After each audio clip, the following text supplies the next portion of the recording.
Okay, நமக்கு ஹிஸ்ட்ரியில் பாடம் நம்ம 5 பார்க்குறோம். தென்னிந்தியாவில் சமுதாய உருவாக்கம் 4/8/2024. சரி, இதை பொறுத்த வரைக்கும் புதாண்டு தக்கான பதிவு புதாண்டு 1ஆம் நூற்றாண்டில் இன்றைய தெலுங்கானா, ஆந்திர பிரதேசம், கர்நாடகம், மகாராஷ்டிரா ஆகிய மாநில பெரும்பகுதியை உள்ளடங்கிய நிலப்பரப்பில் சாதவாகனர் ஒரு வலுவான அரசை நிறுவினார். யாருங்க? சாதவாகனர்கள். சாதவாகனர்கள். இதற்கும் தெற்கே தமிழகத்தின் வளமான பகுதிகளை ஆண்டு வந்த தமிழ் அரசு மரபரான சேர சோழ பாண்டியர்கள் சாதவாகனரின் சமகாலத்தவர் ஆவார். சரிங்களா? சாதவாகனர்கள் அங்கே இருந்தாங்க.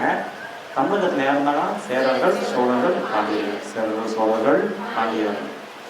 ஆனால் பொதுஆண்டுக்கு முன் 3ஆம் நூற்றாண்டைச் சேர்ந்த அசலூரிய கல்வெட்டுகளில் மூவேந்தரை பற்றிய குறிப்புகள் இடம்பெற்றுள்ளதின் அடிப்படையில் 2 நூற்றாண்டுகளுக்கு முன்பாகவே தமிழக அரசர்கள் தங்கள் அரசரை நிறுவிவிட்டதை அறிய முடிகிறது. இவங்க சாதவாகனர்களை விட சீனியர்ஸ் தானே. சாதவாகனர்களுக்கு முன்னாடியே இவங்க இருந்துட்டு இருக்காங்க. சேர சோழ பாண்டியர்கள் மூவேந்தர்கள் இருந்துகிட்டு இருக்காங்க அப்படிங்கிறத நம்ம தெரிஞ்சுக்கணும். யாருடைய கல்வெட்டுலேருந்து? அசோகருடைய கல்வெட்டுகளிலிருந்து நம்ம தெரிஞ்சுக்கிறோம். இதுக்கு பதிலை சேர்ந்த அரசியல் முறை மற்றும் சமூகத்திலேயே பல பொதுவான அம்சங்கள் இருந்தன, வேறுபாடுகளும் இல்லைங்க. அதை பற்றி தான் பார்க்க போகிறோம். சான்றுகள் தொல்பொருளியல் பொறுத்த வரைக்கும் சமகால வரலாற்று காலத்தைச் சேர்ந்த பெருங்கற்கால புதைப்பிடங்கள் அரிக்கமேடு, குழுமணல், ஆலங்குளம், உறையூர் கட்டட இடிமாட்டு தடயங்களை கொண்டுள்ளன. துறைமுகங்கள், தலைநகரங்கள் உள்ளிட்ட பழங்கால இடங்களில் அகழாய்வின் மூலம் பெறப்பட்ட பொருட்கள். ஆந்திரா, கர்நாடக பகுதியில் அமைந்துள்ள ஸ்தூபிகளும் சைத்தியங்களும் கூடிய பௌத்த தலங்கள் எங்கெங்க இருக்கிறது பார்த்தீங்கன்னா அமராவதி மற்றும் நாகார்ஜுனா கொண்டா.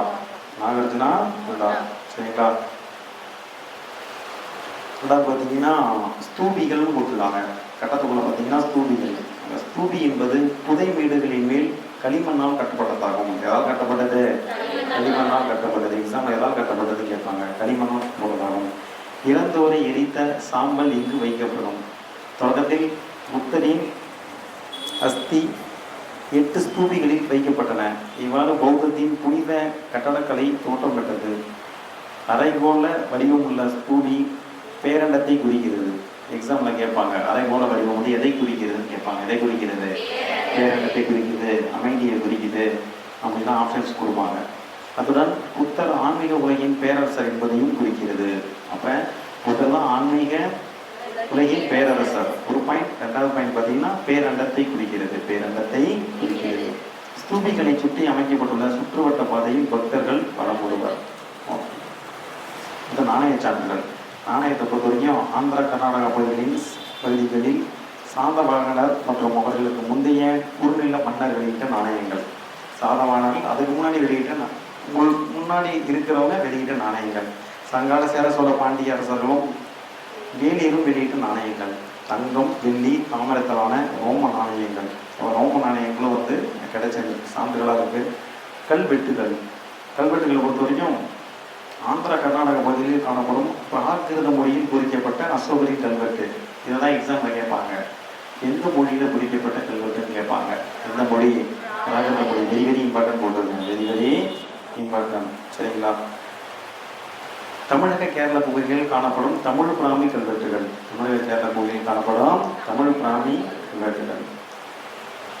எங்கேயா கிடைக்குதுன்னு பார்த்தீங்கன்னா மாங்குளம், ஜம்பை, புகழூர். சரிங்களா? அதுக்கப்புறம் பார்த்தீங்கன்னா ஆந்திர பகுதியில் உள்ள சாதவாகன கல்வெட்டுகளும் பிற பௌத்த கல்வெட்டுகளும். அடுத்தது பார்த்தீங்கன்னா தமிழக பகுதியில் கிடைத்துள்ள மட்பாண்டங்கள், மோதிரம், கற்கள் ஆகியவற்றில் பொறிக்கப்பட்டுள்ள எழுத்துக்கள். இந்தியாவிற்கு வெளியே பெரனிக்கே, குமாசிர் அல் காதம் அது எங்கே இருக்குன்னா எகிப்தில் இருக்குது. சரிதானே? ரோதி பார்த்தீங்கன்னா உங்களுக்கு ஓமானில் இருக்குது. சரிங்களா? இல்லையா? இது வரைக்கும் இருக்கு. பெரனிக்கே, குமாசிர் அல் காதம் இருக்கா? இதெல்லாம் பார்த்தீங்கன்னா நம்ம 6th பார்த்துருக்கோம். குவாசிர் அல் காதம் எங்கே இருக்கு பார்த்துருக்கோம்? எகிப்தில் இருக்குன்னு பார்த்துருக்கோம். சரிங்களா? இலக்கிய சான்றுகள். சங்க நூல்களும் சங்க மருவி கால இலக்கியங்களும். சங்க நூல்கள்னா 8 தொகையும் 10 பாட்டும். 8 தொகையும் சரிங்களா? 8 தொகையும் 10 பாட்டும். சங்க மருவி கால நூல்கள்னா 15 கீழ்கணக்கு நூல்கள். 15 இதன் கீழான நூல்கள். சரிங்களா? பொருளாதாரம், அரசாட்சி கலை ஆகியன குறித்தும் கௌடியில் எழுதிய அர்த்த சாஸ்திரம். கௌடியிலர்னா சாணக்கியர். கௌடியிலர் யாருங்க? சாணக்கியர் எழுதிய அர்த்த சாஸ்திரம். அது நமக்கு நல்லா தெரியும். ஆந்திரர், சாதவாகனர், வம்சாவளி வரலாற்றினை குறிப்பிடும் பாணங்கள். மகாவம்சம் முதலான பௌத்த வரலாற்று நூல்கள். மகாவம்சம் எந்த மொழியில் எழுதப்பட்டது? எந்த மொழிங்க? என்ன மொழிங்க? பாலி மொழியில் எழுதப்பட்டது. மகாவம்சம் தீவம்சம் ரெண்டுமே பாலி மொழியில எழுதப்பட்டது. சாதவாகன அரசர் கால பிராகிருத மொழியில் எழுதிய கால சப்த சதி. கால பிராகிருத மொழியில் எழுதிய காலா சப்தசதி. சப்தசதி சரிதானே? ஓகே. ஹலோ, பிராக்கு பார்க்காத காத. ஹலோ, பிராக்கு பார்க்காத காத காதை போட்டுருங்க. ஹலோ, பிராக்கு பார்க்காத காதை. ஹலோ, பிராக்கு பார்க்காத காதை.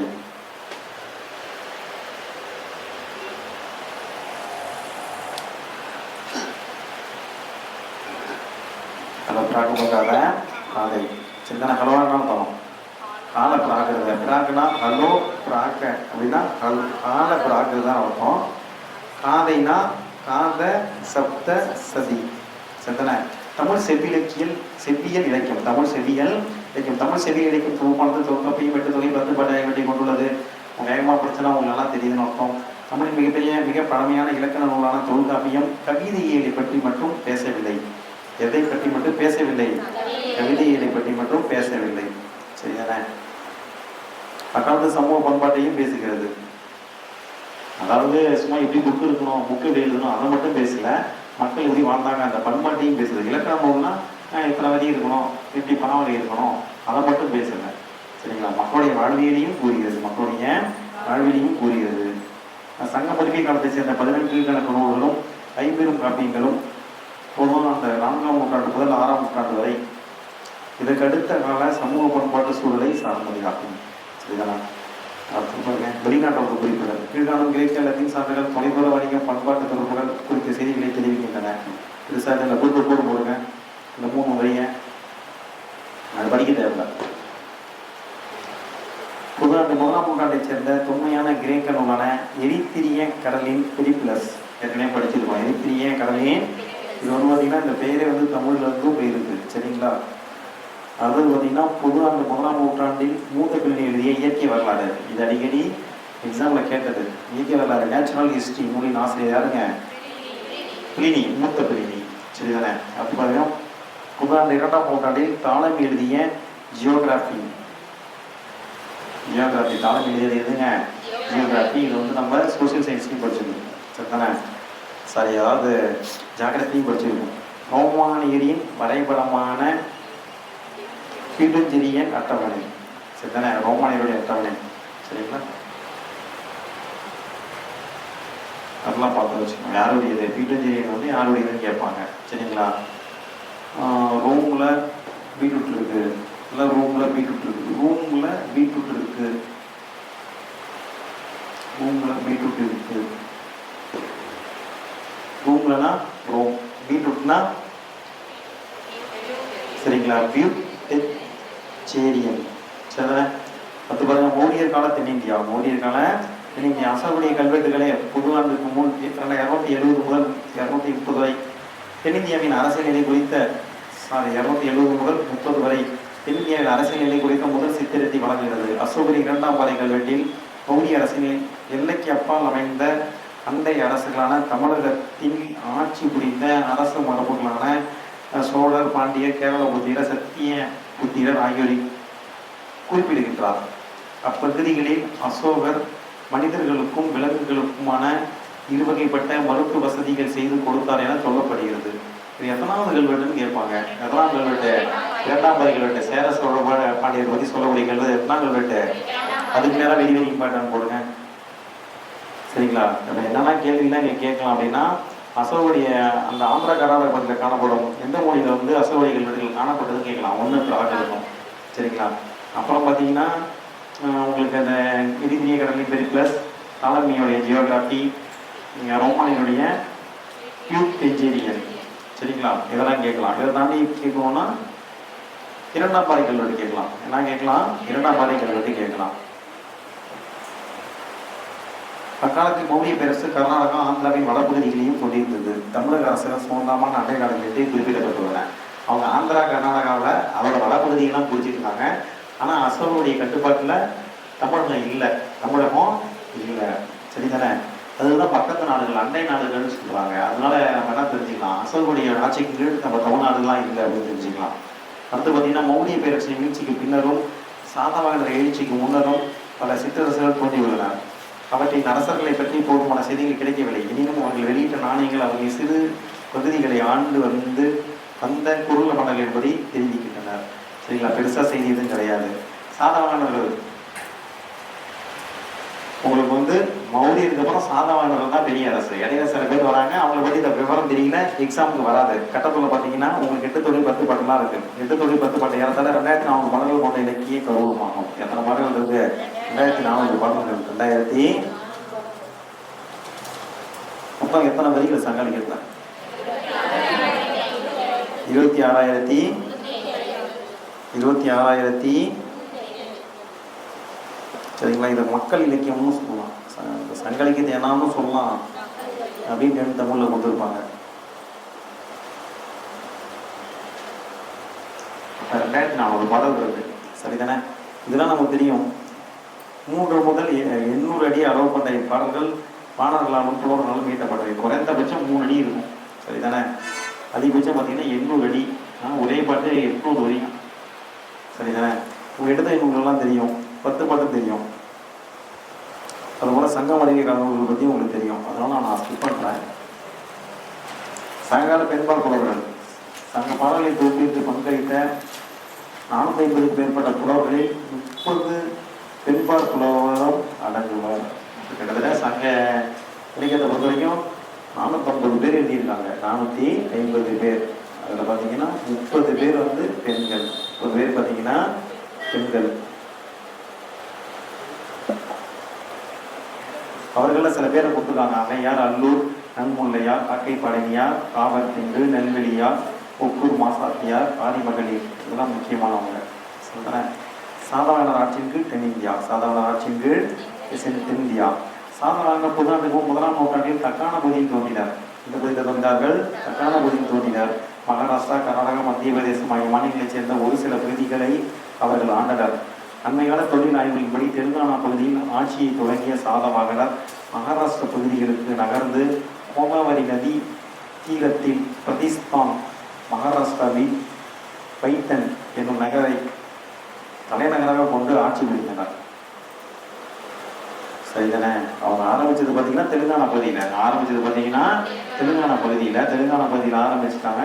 இதனால் மகாராஷ்டிரா பகுதியில் போயிட்டு கோதாவரி நதி தீரத்தில் பிரதிஸ்தான் மகாராஷ்டிராவில் பைத்தன் அப்படிங்கிற நகரை தலைநகராக கொண்டு ஆட்சி செய்தனர். சரிதானே?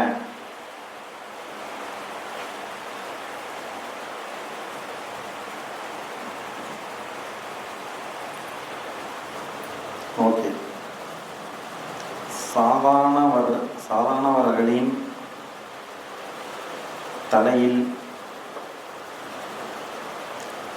சாதாரணவர்களின் தலையில்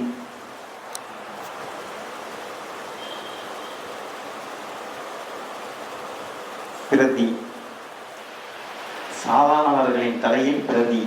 சாதாரணவர்களின் தலையில் என்னதுங்க? பிரதி. பிரதினா என்ன அர்த்தம்? பிரதிஸ்தான். தலைனா தலைநகர். என்னதுங்க? தலைநகர். சரிதானே? பின்னர் கிழக்கு நோக்கி நகர்ந்த ஆந்திராவின் கடற்கரை பகுதிகளையும் கட்டுப்படுத்தினார். பிளினியின் நூல் ஆந்திர நாட்டில் இருந்த கோட்டைகளுடன் கூடிய 30 நகரங்கள், ஒரு பெரும்படை, குதிரைப்படை, யானைப்படை ஆகியன குறித்து பேசுகிறது. சாதவாகன அரசர்களுள் கௌதம புத்திர சதகர்ணி பெரும் அரசராவார். முக்கியமாக இருந்தது. சாதவாகன அரசர்களுள் முக்கியமானவர் யாருங்க? கௌதம புத்திர சதகர்ணி. சாக அரசர் நாகபானாவை வென்றவர்.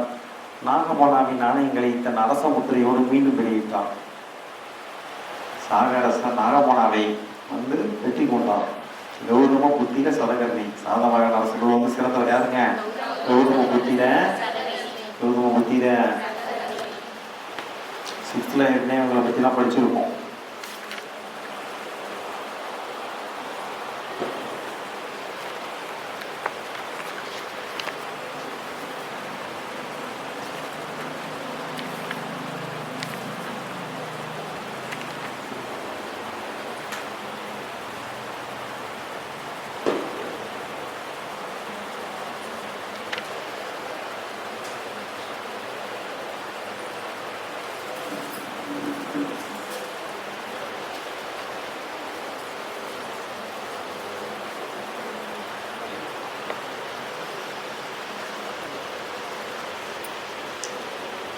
சரி, வந்து பாருங்க. இவர் நாகரச நாகப்பனாவின் என்றவர் நாகப்பனாவின் அணைகளை தன் அரச முத்திரையோடு மீண்டு வெளியிட்டார். அவருடைய தாயான கௌதம பாலஸ்டி என்பாடி நாசி கல்வெட்டு சாகர் பகல்வர் யவனர்கள் ஆகியோரை இவர் வெற்றி கொண்டதாக கூறுகிறது. பெருமைக்குரிய அஸ்வமேத யாகத்தை இவர் நடத்தியதாகவும் கூறப்படுகிறது. இதெல்லாம் மணிந்திருக்காரு, எக்ஸாம்பிள கேட்பாங்க. சாதவாகர்கள் வந்து அஸ்வமேத யாகம் பண்ணாங்களா? குறிப்பா கௌதம புத்திர சதகர்ணி வந்து பண்ணாரா? கௌதம புத்தர் வந்து எதுக்கு எதிரானவர்? கௌதம புத்தர் ஏகங்களுக்கு எதிரானவர். சரிங்களா? அந்த வேதங்கள்லாம் வந்து அது கடவுளை ஏற்கவும் இல்லை, மறுக்கவும் இல்லை. அந்த வேத மதத்துக்கு எதிராக உருவானதை தான் என்னது? சமணமும் பௌத்தமும். சமணமும் ஆனாமா கௌதம புத்திர சதகர்ணியை பொறுத்த வரைக்கும் என்ன பண்ணியிருக்காரு? அஸ்வமேத யாகத்தை நடத்தியிருக்காரு. அஸ்வமேத யாகத்தை நடத்தியிருக்காரு. அந்த இவங்க தாயாருடைய இதுதான் கௌதம பாலஸ்டி. இவங்க தாயார் வந்து கௌதம பாலஸ்டி. அவருடைய கல்வெட்டு தான் நாசி கல்வெட்டு. அவருடைய கல்வெட்டு தான் நமங்க நாசி கல்வெட்டு. கௌதமி நாசமாயிட்டாங்க மெய்யாவும்.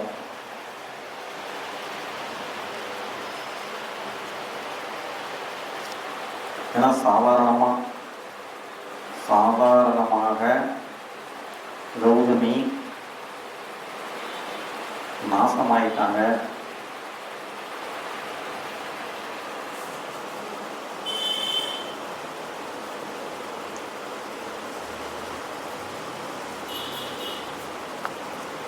சாதாரணமாக கௌதமி நாசமாயிட்டாங்க மெய்யாலும். செஞ்சாச்சா? உங்க டக்குன்னு ஸ்பீடு. சாதாரணமாக கௌதமி நாசமாயிட்டாங்க மெய்யாலும். சரிங்களா? அப்படின்னா அப்படின்னா கௌதமி அப்படின்னா கௌதம புத்திர சதகரணின்னு அர்த்தம். அதே சமயத்தில் கௌதம பாலஸ்டின்னு அர்த்தம். நாசமாயிட்டாங்கன்னா நாசிக் கல்வெட்டு, நாசிக் மெய்கிருத்தின்னு அதை சொல்லுவாங்க. என்ன சொல்லுவாங்க? நாசிக் மெய்கிருத்தின்னு சொல்லுவாங்க. அதனால தான் அதை நாசமாயிட்டாங்க மெய்யாலும்னு சொல்லியிருக்கேன். சரிதானே? எக்ஸாம்பிள் கேட்டால் இதுதான் கேட்பாங்க. வெரி வெரி இம்பார்ட்டன்ட் போட்டுருங்க. Very very important. நீங்கள் எதுவுமே படிக்கலாம், நான் வெரி வெரி இம்பார்ட்டன்ட் சொல்கிறத படிச்சுட்டு போவோம். சரிதான்? கௌதம புத்திர சதகர்ணிக்கு பின்னால் ஆட்சி பொறுப்பேற்ற வசிஷ்ட புத்திர புலுவாமி சாதவாகன் நாட்டின் நிலைகளை விரிவடைய செய்தார். மற்றொரு புகழ்பெற்ற அரசனான யக்னஸ்ரீ சதகர்ணி தனது ஆட்சியின் வெளிநாட்டு வணிகத்தின் முக்கியத்துவத்தை காட்டும் வகையில் கப்பலின் வடிவம் பதிப்பிக்கப்பட்ட நாணயங்களை வெளியிட்டார்.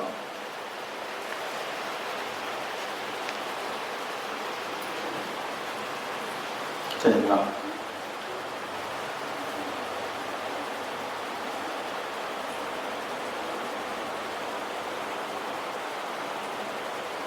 சாதாரணமா கப்பலை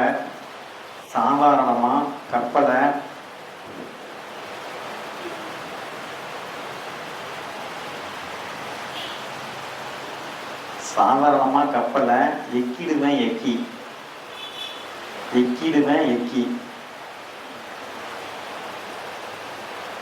சாதாரண கப்பலை எக்கிடுவேன் எக்கி யான் போட்டுக்கணும். சரிங்களா? சாதாரணமாக கப்பலை எக்கிடுவேன் எக்கி. சரிதானே? எக்கினா அர்த்தம் எக்னஸ்டின்னு அர்த்தம். கப்பல் அப்படின்னா யார் கப்பல் விட முடியும்? நானுங்களை வெளியிட்டாருன்னு அர்த்தம். சரிதானே?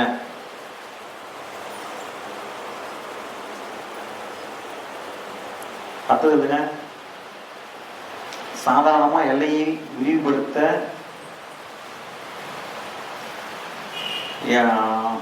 ஒரு நிமிஷம் இருங்க.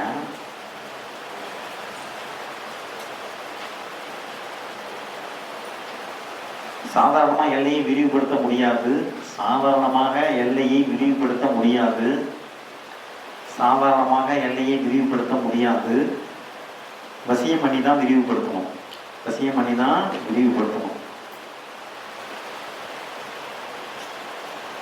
வசியம் பண்ணி தான் விரிவுபடுத்தணும். சாதாரணமாக எல்லையை விரிவுபடுத்த முடியாது, வசியம் பண்ணி தான் விரிவுபடுத்தணும். அப்போ எல்லைகளை விரிவுபடுத்தி பார்த்தீங்கன்னா யாருங்க? வசிஷ்ட புத்திர புருவம். சரிதானே? அது பாருங்க, சாதவாகன அரசர் ஆள 700 காதர் பாடல்களை கொண்ட காதா சப்தசதி என்ற நூலை இயற்றினார். சாதவாகன அரசர் ஆளார். சரிங்களா? அவர் தான் வந்து காதா சப்தசதி அப்படிங்கிற நூலை இயற்றினார். சரிதானே? ஏற்கனவே ஷார்ட்கட் இருக்கு, சொன்னோமா? ஹலோ பிராக்கு பார்க்காத காதை அப்படின்னு சொல்லியிருக்கோம். ஹலோ பிராக்கு பார்க்காத காதை. சரிங்களா? அப்படின்னா அர்த்தம். சரிங்களா? காலம் தான் அவர் பிராகிருத மொழி எழுதினாரு. காலம் தான் பிராகிருத மொழி எழுதினாரு. என்ன எழுதினாரு? காந்தா சப்தசதி. காந்தா சப்தசதி. சரிதானங்க? புரியுதாங்க? அடுத்தது வருங்க, மகாராஷ்டிர பிராகிருத மொழி எழுதப்பட்ட இந்நூலின் கருப்பொருள் சங்க இலக்கியத்தின் அகப்பொருளை ஒத்துள்ளன. சரிங்களா? இந்த நூல் பார்த்தீங்கன்னா எப்படி சங்க இலக்கியத்துல அகப்பொருள் அகம் சார்ந்து எப்படி இருக்கும், அது போல காதல் பாட்டு தானே, இது ஒரு காதல் நூல். அப்ப அகம் அது தமிழ்நாடு அதெல்லாம் சும்மா எழுதியிருக்காங்க, கம்பேர் பண்ணி பெருசா எதுவும் கிடையாது. திருநாட்டுக்கு 3ஆம் நூற்றாண்டை ஒட்டி சாதவாகன பேரரசு வீழ்ச்சி அடைந்தது. அவர்களை தொடர்ந்து ஆந்திர பகுதியில் இக்ஸமாக்கு, வட கர்நாடக பகுதியில் கடம்பர் ஆகியோர் ஆட்சி புரிந்தனர். சரிதானே? இக்ஸமாக்கு அதுக்கப்புறம் யாருங்க? கடம்பர்கள் ஆட்சி பண்ணாங்க. யார? சாதவாகனர்களை தொடர்ந்து அவங்க ஆட்சி பண்ணியிருக்காங்க. அதெல்லாம் பெரிய ஆனது பண்ணலாம். யார் யார் ஆட்சி பண்ணான்னு ரொம்ப கஷ்டமான கேள்வி, வாய்ப்பு குறைவு. சாதவாகன காலத்தின் முக்கியத்துவம். சாதவாகன காலத்தின் முக்கியத்துவம் நிலமணியம் வழங்கும்போது சாதவாகன காலத்தின் முக்கிய அம்சமாகும். குறிச்சிக்கணும். நிலமணியம் வழங்கும்போது சாதவாகன காலத்தின் முக்கிய அம்சமாகும். இதில் பயனாளிகள் பெரும்பாலும் பௌத்தர்களும் பிராமணர்களும் ஆவர். பௌத்தர்களுக்கும் பிராமணர்களுக்கும் நிலத்தை மானியமாக கொடுத்துருக்காங்க. சரிதானே? அடுத்து பாருங்க, பௌத்த துறவிகளுக்கு வழங்கப்பட்ட இடங்களுக்கு வரி விலக்கு அளிக்கப்பட்டதை நனிக்காட் கல்வெட்டு குறிப்பிடுகிறது. சரிதானே? பௌத்தர்களுக்கு வழங்கப்பட்ட நிலங்களுக்கு வந்து வரி விலக்கு கொடுத்துருக்காங்க. அதை சொல்லக்கூடியது எதுங்க? நனிக்காட் கல்வெட்டு. எதுங்க?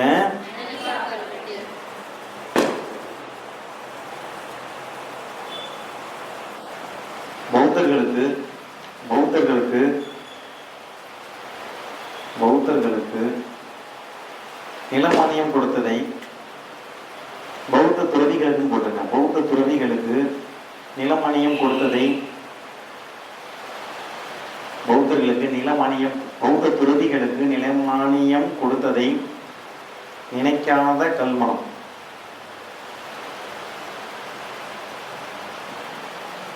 பௌத்தர்களுக்கு நிலமானியம் கொடுத்ததை நினைக்காத கல்மனம். பௌத்தர்களுக்கு நிலமானியம் கொடுத்ததை நினைக்காத கல்மனம் அப்படின்னா, நிலமானியம் அப்படின்னா நிலமானியமா கொடுத்தாங்க. நினைக்காத அப்படின்னா நனிக்காட் அப்படின்னு ஞாபகம் வச்சுக்கலாம். சரிங்களா? அது பாருங்க, இவ்வாறு மரபு மாலை கொண்ட குழுக்கள் செல்வாக்குப்பட்டு உயிரிடத்தை வகிக்க தொடங்கியதை காண முடிகிறது. நிலங்களை கொடையாக வழங்கும் முறை நிலங்களை வேளாண்மை செய்யாமல் நிலங்களுக்கு உரிமையாளர்களாகிய மாறிய ஒரு பிரிவினரை உருவாக்கியது. இது காலப்போக்கில் நிலத்தை அடிப்படையாக கொண்ட சமூக படிநிலைகளுக்கும் பிரிவுகளுக்கும் உருவாவதற்கு இட்டு சென்றது. அவங்க போய் என்ன பண்ணலாம், நிலத்தெல்லாம் போய் வேலைலாம் செய்யல, இருந்தாலும் அதுக்கு ஓனர் ஆகிட்டாங்க அப்படின்லாம் சொல்லிட்டு இருக்காங்க. முதலாக தக்காணத்தை பெரும்பகுதியை உள்ளடக்கிய ஒரு பெரிய அரசு நிறுவப்பட்டது. தக்காணத்தை மையமாக கொண்டு ஒரு பெரிய அரசை சாதவாகனர் தான் உருவாக்குனாங்க. பௌத்த சங்கங்களுக்கு என்றே பல குடைவரை கோவில்கள் உருவாக்கப்பட்டன. உள்நாட்டு பகுதிகளையும் கொங்கண கடற்கரை பகுதியும் உள்நாட்டு வணிக பாதைகளையும் இலக்கிய போட்டிகளாக அமைக்கப்பட்டிருந்தவைக்கான சான்றுகள் இவை கொண்டுள்ளன. இக்காலத்தில் இந்தியாவிற்கும் ரோமாண்டிற்கும் இடையே விறுவிறுப்பான வணிகம் நடைபெற்றது. சரி, இதை நான் இதுவரைக்கும் பார்த்ததுலேயே முக்கியமான பாயிண்ட்ஸ்லாம் என்னென்னா அப்படின்னா நான் ஹைலைட் பண்ணுறேன் பாருங்க. சாதவாகன அரசர்கள் அவங்க இருக்கும்போது நம்ம தமிழகத்தை பொறுத்த வரைக்கும் சேர சோழ பாண்டியர்கள் இருக்காங்க. ஆனால் சாதவாகனத்தை விட அவங்க காலத்தில் முந்தியவர்கள். சரிங்களா? ஸ்தூபினா நாம் கொடுத்துருக்காங்க. ஸ்தூபினா பார்த்தீங்கன்னா புதுமேடுகளுக்கு களிமண்ணால் கட்டப்பட்டது. அங்கே பார்த்தீங்கன்னா ஸ்தூபிலாம் எரித்தருடைய சாம்பல்லாம் வந்து வைக்கப்படும். அது புத்தருடைய சாம்பல் பார்த்தீங்கன்னா 8 இடத்துல வச்சுருந்தாங்க. எத்தனை இடத்துல வச்சுருந்தாங்க? 8 இடத்துல வச்சுருக்காங்க. அந்த அரைகோள வடிவம் பார்த்தீங்கன்னா பேரண்டத்தை குறிக்கிறது. அரைகோள வடிவம். அதுக்கப்புறம் புத்தர் ஆன்மீக உலகின் பேரரசர் அப்படின்னு அழைக்கப்படுகிறார். அதை குறிக்கிறது. இதை தாண்டி முக்கியமான பாயிண்ட் அப்படின்னா கல்வெட்டுகள்ல முதல் பாயிண்ட், ஆந்திரா கர்நாடக பகுதியில் காணப்படும் பிராகிருத மொழியில் குறிக்கப்பட்ட அசோகரி கல்வெட்டு. எந்த மொழியில? பிராகிருத மொழியில. இந்த மொழியில பிராகிருத மொழியில. சரிங்களா? தமிழக கேரள பகுதியில் பொறுத்த வரைக்கும் தமிழ் பிராமி கல்வெட்டுகள். தமிழ் பிராமி, அது மாங்குளம், ஜம்பை, புகழூர், இந்த 3 ஊர்னா ஒரு ஊர் கொடுத்து எங்க காணப்படவில்லைன்னு கூட கேட்கலாம். சாதவானதரமான சான்றுகள் எங்க காணப்படுறது கூட கேட்கலாம். இதை தாண்டி பார்த்தீங்கன்னா மகாவம்சம் எந்த மொழியில் எழுதப்பட்டது? பாலி. கௌடில்யர் எது எழுதினாரு? அர்த்தசாஸ்திரம். சாணக்கியர் எழுதுனது அர்த்தசாஸ்திரம். சரிதானே? ஹால அரசர் என்ன எழுதினாரு? பிராகிருதம் மொழியில செய்யலாம். காதா சப்த சதி. காதா சப்த சதி. காதா சப்த சதிங்கிறது காதல் பாட்டு. காதா சப்த சதிங்கிறது காதல் பாட்டு. சரிங்களா? எத்தனை பாட்டு? 700 பாட்டு. எத்தனை பாடலுங்க? 700 பாடல்கள். சரிதானே? அதுக்கப்புறம் முக்கியமானது பார்த்தீங்கன்னா இயற்கை வரலாறு ஆசிரியர் யாருங்க? மூத்த பிளினி. ஜியாகிரபி தாலமி. ஜியாகிரபி யாருங்க? தாலமி. சரிங்களா? ரோமானியருடைய வரைபடம் எதுங்க? கியூட்டெஞ்செரியன். சரிதானே?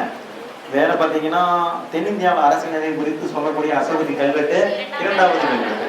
2ஆம் பாறை கல்வெட்டு. சரிங்களா? உங்களுக்கு தெரியும் விலங்குகளுக்கெல்லாம் வந்து மருத்துவமனை அமைக்காத முன்னாடியே அமைச்சிட்டார். சரிதானே? ரொம்ப முக்கியமானது. 8 10 பாட்டு 11 கணக்கு அதெல்லாம் உங்களுக்கு தெரியும். சரிங்களா? 450 சங்ககால புலவர்கள் 30 பேர் பார்த்தீங்கன்னா பெண்களாக இருந்திருக்காங்க. சாதவானுடைய தலைநகரம் பார்த்தீங்கன்னா பிரதிஸ்தான், மகாராஷ்டிராவில் பைக்கன் அப்படின்னு அழைக்கப்படுகிறது அப்படின்னு சொல்லியிருந்தாங்க.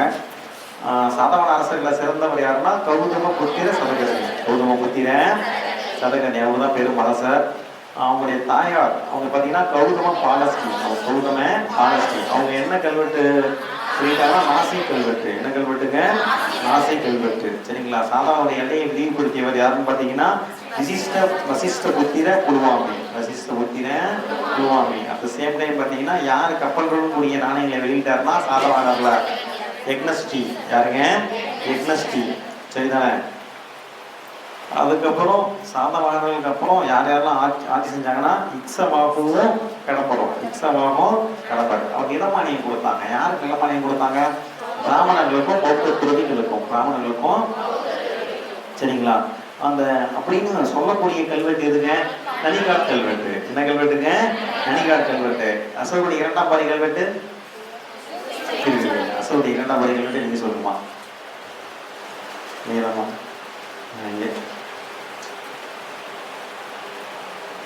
பேர் என்ன?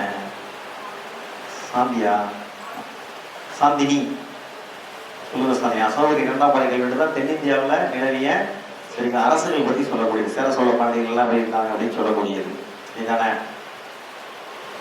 சந்தியா சொல்லுங்க. காவா சலப்சி சப்த சதி எந்த மொழி எழுதப்பட்டது? பிராகிருத மொழி. குறிப்பாக மகாராஷ்டிரா பிராகிருத மொழி பார்க்க போது நான் நினைக்கிறேன். சரிதானே? மகாராஷ்டிரா பிராகிருத மொழி எழுதப்பட்டது. சரிதானே? புரியுதா? இப்படி படிச்சு முடிச்சுட்டு அந்த கீ பாயிண்ட் மட்டும் வேற ஏதாவது ஹைலைட் பண்ணி அதெல்லாம் ரிவைஸ் பண்ணி வச்சுக்கணும். நீங்கள் அதை மட்டும்தான் படிக்கணும். ரிவிஷன் பண்ணும்போது அதை மட்டும்தான் பார்த்துக்கணும். சங்ககாலம் அதுக்கு பார்த்தீங்கன்னா என்ன பார்க்க போகிறோம்? சங்ககாலம்.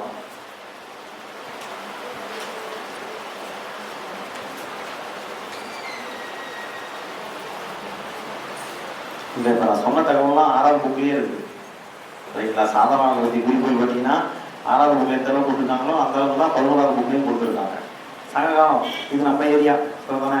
புதுநாட்டு 1ஆம் நூற்றாண்டுகளை புது ஆண்டின் முதல் 3 நூற்றாண்டுகளே சங்ககாலம் என்பது பெரும்பாலும் ஒத்துக்கொள்ளும் காலவரவியாகும். என்ன சொல்லுவாங்க? கிமு 3ஆம் நூற்றாண்டு கிபி 3ஆம் நூற்றாண்டுன்னு சொல்லுவாங்க. அப்படிதானே? கிபி 3ஆம் நூற்றாண்டுன்னு சொல்லுவாங்க பொதுவாக. ஓகே.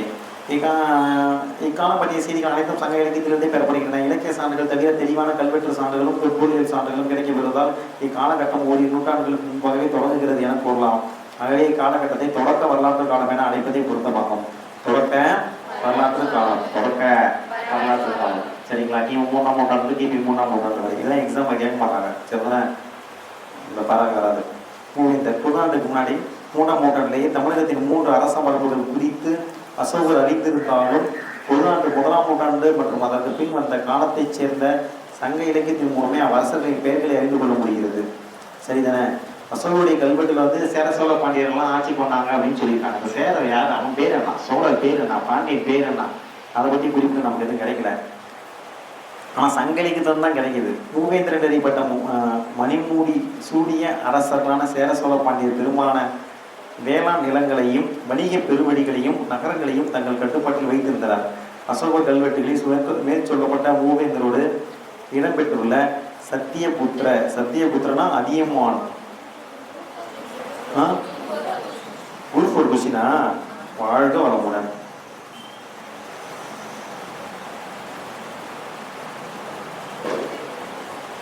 அதாங்க அவன் 10th லெவல் கொடுத்தா நம்ம +1 +2 லெவல் படிச்சிருக்கோம். நீங்கள் இன்னொரு விஷயம் என்னன்னா, அந்த புக்கை புக்கோட கம்பேர் பண்ணிங்கன்னா இப்போ எனக்கு இந்த சாதவாகனர்ல எந்த பாயிண்ட் எக்ஸ்ட்ரா பாயிண்ட் இல்லை. சாதவாகனை பொறுத்த வரைக்கும் எக்ஸ்ட்ரா பாயிண்ட் எதுவுமே கிடையாது. அதில் குறிப்பாக தமிழகத்தை பற்றி எங்கே இருக்கோ அதை மட்டும்தான் நீங்கள் படிக்கணும். அப்படின்னாங்க புக் எடுக்கிறீங்க, அந்த தமிழகம் தென்னிந்தியா அப்படிலாம் கொடுத்துருக்காங்க. தென்னிந்தியாவில் தமிழகம் இருக்குது. தமிழகத்தை மட்டும் படிச்சு போனாலே கொஸ்டின் வந்துடும். இன்னைக்கு தமிழகத்தை பக்தி இலக்கியம் குரூப் 1ல கேட்டிருக்காங்க. ஆதிசங்கர எந்த ஊர்ல பிறந்தாரு சரிதானே? அப்ப அப்படியே நடத்திட்டு இருக்கலாம். ஆமா சரிங்களா? டைம் வந்ததுல பத்தாதுல உண்மை அதுதான். நம்ம 10th வரைக்கும் அந்த கொஸ்டினை எவ்வளவு கொஸ்டின் சரியா பண்ணியிருக்கோம் அப்படிங்கிறது முக்கியம். நீ எக்ஸ்ட்ராவும் படிக்கணும்ப்பா, என்னைய தாண்டி நீ படிக்கணும். உண்மை தானே? அப்ப எல்லாத்தையும் தாண்டி என்ன தாண்டினா எல்லாத்தையும் தாண்டி படிக்கணும். அப்பதான் வந்து நீ டாப்பா தான் இருக்க முடியும். இதை தாண்டி கூட படிக்கணும். தேவைப்பட்டாலும் போட்டோம் ஸ்கூல் புக்கை தாண்டி படிக்கணும். ஆனால் ஸ்கூல் புக் நல்லா ரிவிஷன் பண்ணிட்டு அப்புறம் தான் நீ போகணும். அதுக்கப்புறம் எனக்கு நல்லா தெரிஞ்சுக்கிட்டேன். புக்கில் இருந்தாங்க வரும், நான் பார்த்துட்டேங்க. புக்கை படிக்காமல் வெளியில் நிறையா படித்து பாதிக்கப்பட்டதில் நான் முக்கியமான ஆள். நான் அதனால தான் சொல்ல புக்கை திரும்ப படிங்க. சரிதானே? இங்கே பாருங்க, ஒரு கொஸ்டின் அடிச்சிருக்கலாம். சரிதானே? அசோகர் கல்வெட்டி மேற்சொல்லப்பட்ட மூவேந்தரோடு இடம்பெற்றுள்ள சத்தியபுத்திரர் யாரை குறிக்குது? அதியமானை குறிக்கிறது. கொஸ்டின் எப்படி பார்த்துச்சு ஜெயந்தி? யாரு குறிக்கிறதுன்னு கேட்டாங்களா? அவ்வளவுதான், சிம்பிள். யாருங்க? அதியமான்.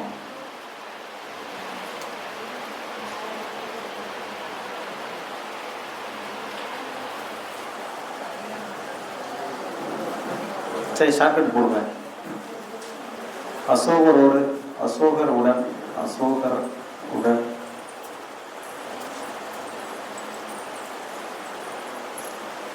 சத்திய புத்திரரை பார்த்தா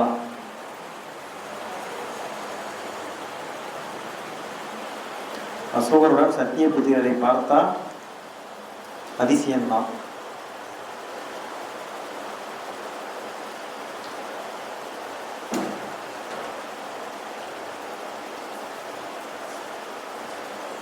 அசோகரோடு சரி. இல்லை வேற ஏதாவது 2 கேள்வி 3 கேள்வி எக்ஸ்ட்ரா வந்தாலும் சரிதான். இவ்வளோ தூரம் 11th ஹிஸ்ட்ரி நடத்துறதுக்கு இல்லை பெரிய காமெடி என்னன்னா, பழைய சோழத்துக்கெலாம் நடத்தியிருக்கேன். அதுக்கு முன்னாடி 2021 படிச்சிருப்பாங்க, இல்லை 22 வந்து படிச்சிருப்பாங்கல்ல. 22 கூட நடத்தணும்னா தெரியல. 21 பார்த்தீங்கன்னா 11th ஹிஸ்ட்ரி ஃபுல்லாக நடத்தியிருக்கேன். அப்போ அவங்களும் தப்பு பண்ணியிருப்பாங்க. சரிதானே? அப்போ சத்தியபுத்திரர் அப்படின்னா யாரை குறிக்குது? அதியமானம் குறிக்குது. யாரை குறிக்குதுங்க? அதியமானம் குறிக்குது. சரிதானே? என்பது சங்க பாடலில் இடம்பெறும் வேலிரை குறிப்பதாகும்.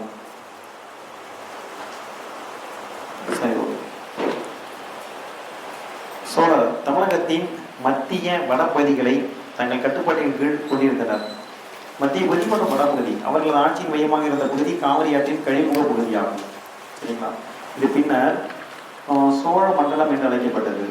அவர்களின் தலைநகர் உறையூர் ஆகும். தலைநகர் எதுங்க? உறையூர். உறையூரும் தலைநகர் தான், புகாரும் தலைநகர் தான். திருச்சிராப்பள்ளி நகரத்திற்கு அருகே அமைந்துள்ளது. உறையூர் எங்க இருக்கு? உறையூர் பற்றினா நம்ம பேசியிருக்கோம். சரிதானே? ஒன்ஸ் நீங்கள் அந்த மலைக்கோட்டை அப்படியே மலைக்கோட்டை அந்த மேம்பாலத்துலேயே இறங்கிட்டீங்கன்னா உறையூர் ஸ்டார்ட் ஆகிடும். அந்த உறையூரில் தான் வந்து பஞ்சேஸ்வரர் ஆலயம் இருக்குது. சரிங்களா? 5 ஈஸ்வரர்கள். சரிங்களா? அதில் அங்கே வந்து கோவிலில் போனோம், ஒரு யானை இருக்கும். அந்த யானை மேலே வந்து ஒரு சேவல் இருக்கும் அப்படிலாம் கதைலாம் சொல்லியிருக்கோம். அந்த சேவல் வந்து யானையே வந்து கட்டுப்படுத்த பலம் பண்ணியதாக இருந்தது. அப்படி பெருமை கொண்ட சோழ நாட்டில் அப்படி பெருமை கொண்ட சோழ நாட்டில் அப்படின்னு படிச்சிருக்கோம். அப்போ மேலும் புகார் காவிரி பூம்புடிக்கமானது முக்கிய துறைமுகமாகவும் அரச குடும்பத்தின் மாற்று வாழ்விடமாகவும் திகழ்ந்தது. சரிதானே? ஏதாவது பிக்னிக்லாம் போகணும்னா புகாருக்கு போவாங்க. சரிங்களா? இப்படி மாறி தங்கியிருக்கிறது. சோழனின் சின்னம் புலியாகும். இதெல்லாம் நமக்கு தெரியும். காவிரி பூம்பட்டினம் இந்துமா கடலின் பல பகுதிகளை சேர்ந்த வணிகளை தன்பால் ஈர்த்தது. கரிகாலின் ஆட்சியின் போது இங்கு நடைபெற்ற ஆரவாரமான வணிக நடவடிக்கைகள் குறித்து கடியலூர் உருத்திரன் கண்ணனார் பட்டினப்பாளையில் விளக்குகிறார். இதெல்லாம் நம்ம தமிழ்லையும் படிச்சிருக்கோம். ரொம்ப ரொம்ப முக்கியம். அப்ப கரிகாலனுடைய ஆட்சி காலத்தில் நடைபெற்ற வணிகம் பத்தி சொல்லக்கூடியது எதிர்வுங்க பட்டினப்பாளை. பட்டினப்பாளையம்னா சோழரை பத்தி சொல்லுது. அங்க பாத்தீங்கன்னா மலை போல வெளிநாட்டில் ஏற்றுமதிக்கும் இறக்குமதிக்கும் பார்த்தீங்கன்னா அடிக்கடிக்கப்பட்டிருந்த பொருட்கள் பார்த்தீங்கன்னா மலை போல குவிக்கப்பட்டிருந்தன அப்படின்னு பார்த்தோம். கல்லு பக்கம் வந்து அங்கே நடந்துக்கிட்டு தான் இருந்தது அப்படின்னு படிச்சிருக்கோம். அதுக்கப்புறம் வந்து வேறு மொழிகளை தமிழர்கள் கற்றுக்கிட்டாங்க, தமிழ் மொழிகளை வேற்று நாட்டினர் கற்றுக்கிட்டாங்க அப்படின்னு படிச்சிருக்கோம். அந்த கப்பல்கள்லாம் நிற்கிதுல, கப்பல் எப்படி அசஞ்சிக்கிட்டுலாம் இருக்கலாம், அதெல்லாம் பார்த்தீங்கன்னா யானை அசைவது போல இருக்குது அப்படிலாம் படிச்சிருக்கோம். பட்டினப்பாலை என்னதுங்க? பட்டினப்பாலை. ஆசிரியர் யாருங்க? கடிகாலம் உடுத்திரம் கண்ணனார். பட்டினம் போனால் உடுத்தும், இல்லை கடிகாலம் பட்டினம் போனால்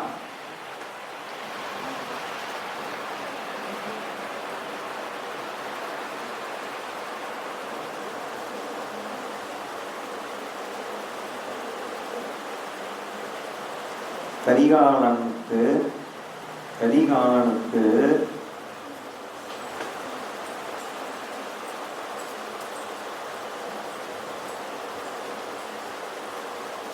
பட்டினத்தில் வணிகம் செய்ய போனா உருட்டும்.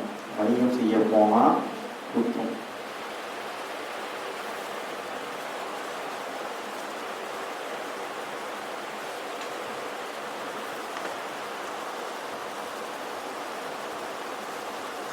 சரிங்களா? கரிகாலனுக்கு பட்டினத்தில் வணிகம் செய்ய போனா உருட்டும். சரிதானே? நம்ம மெட்டீரியலு இன்ஸ்டியூட் மெட்டீரியல்லாம் தேடிட்டு தான் எல்லாம் கிடைக்கும். மிஸ் பண்ணுவோம் மார்க்கை. அதான் இந்த பாயிண்ட்லாம் அவங்க கொடுத்துருப்பாங்களான்னு யோசிக்கணும். புக்லேயே இருக்கு, படிச்சுட்டே போகலாம். இம்பார்ட்டன்ஸ் ஃபுல் மார்க் பண்ணிட்டு போயிட்டே இருக்க முடியுங்க. கரிகாலனுக்கு பட்டினத்தில் வணிகம் செய்ய போனால் உருட்டும். அப்போ கரிகாலன் கால வணிகம் பற்றி சொல்லுது. கரிகாலன் கால வணிகம் பற்றி சொல்லுது. சரிங்களா? அடுத்தது பார்த்தீங்கன்னா இளம்சேர் சென்னியின் மகனான கரிகாலன். சரிதானா? நம்ம வந்து சென்னிலாம் யார் சோழர்களுக்கு பேர் வச்சுக்கோங்க. அந்த அதை பற்றியும் படிச்சிருக்கோம். 6ஆவதுலேயும் இருக்குது, 11லேயும் இருக்குது. சரிதானே? அப்போ இளம்சேர் சென்னியோட மகனான கரிகாலன் சங்கால சோழ அரசுலேயும் தலையாயவனாக அறியப்படுகிறார். ரொம்ப முக்கியமான மகன் வந்து கரிகால சோழன். நமக்கு தெரியும். அவன் என்ன பண்ணான்? கல்லணையை கட்டணும் அப்படிங்கிறதுலாம் தெரியும். பட்டினப்பாளையம் அவருடைய ஆட்சியை பற்றி விரிவாக கூறுகிறது. கரிகாலனுடைய தலையாய போர் வெற்றி என்பது வெண்ணி போர்க்களத்தில் சேரரையும் பாண்டியரையும் அவர்களுக்கு உதவிய 11 வேலில் கூட தலைவர்களையும் வெற்றி கொண்டதாகும். சரிங்களா? வெண்ணி போர்க்களம். சரி, வெண்ணி போர் வந்து கரிகாலனுடைய முக்கியமான போர். அவனை எதிர்த்த சேரர்கள் பாண்டியர்கள் பிளஸ் 11 வேலில் அவங்க எல்லாத்தையும் வீழ்த்தினான். யாருங்க? கரிகாலன். யாருங்க? கரிகாலன்.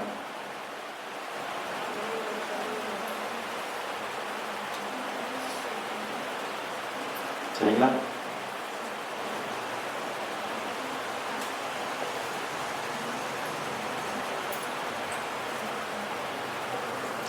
கரிகாலன் வெண்ணையை வென்றான். கரிகாலன் வெண்ணையை வென்றான். கரிகாலன் வெண்ணையை வென்றான்.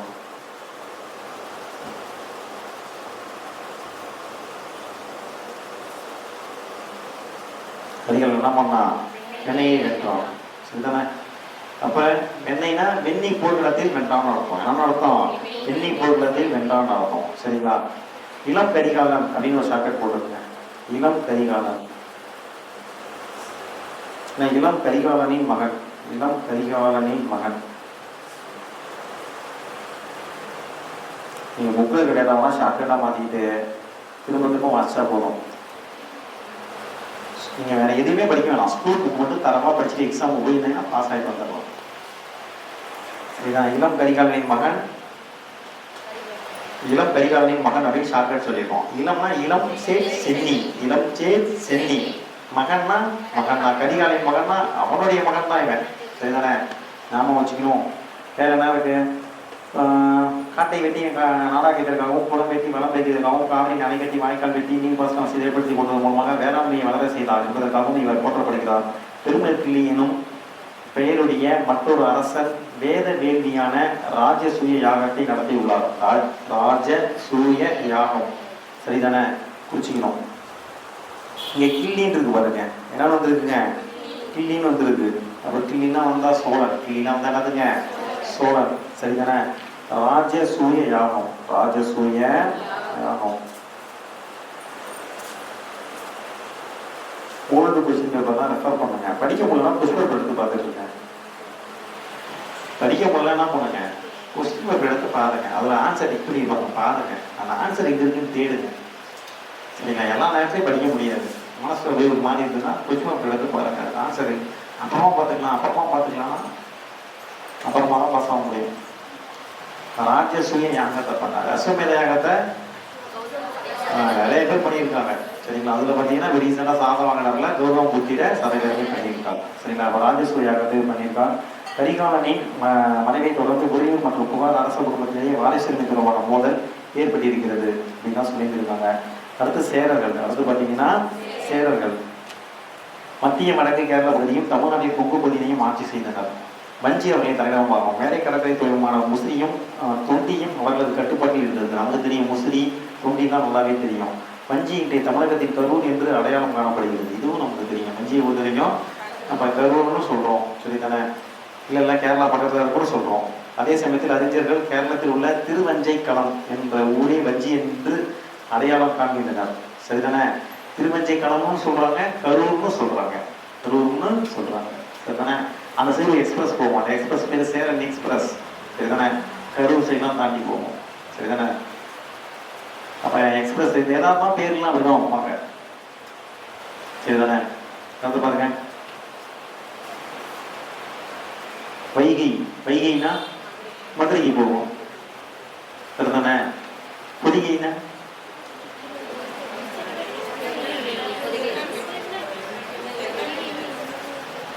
புரியுதாங்க? அப்போ வந்து அந்த அடையாளம், அந்த பேரெல்லாம் மறக்கக்கூடாது. அது போய் பேர் வைக்கலாம், கோரிக்கைலாம் வைப்பாங்க. எந்த பகுதியில் இருக்கு, சரிதானே?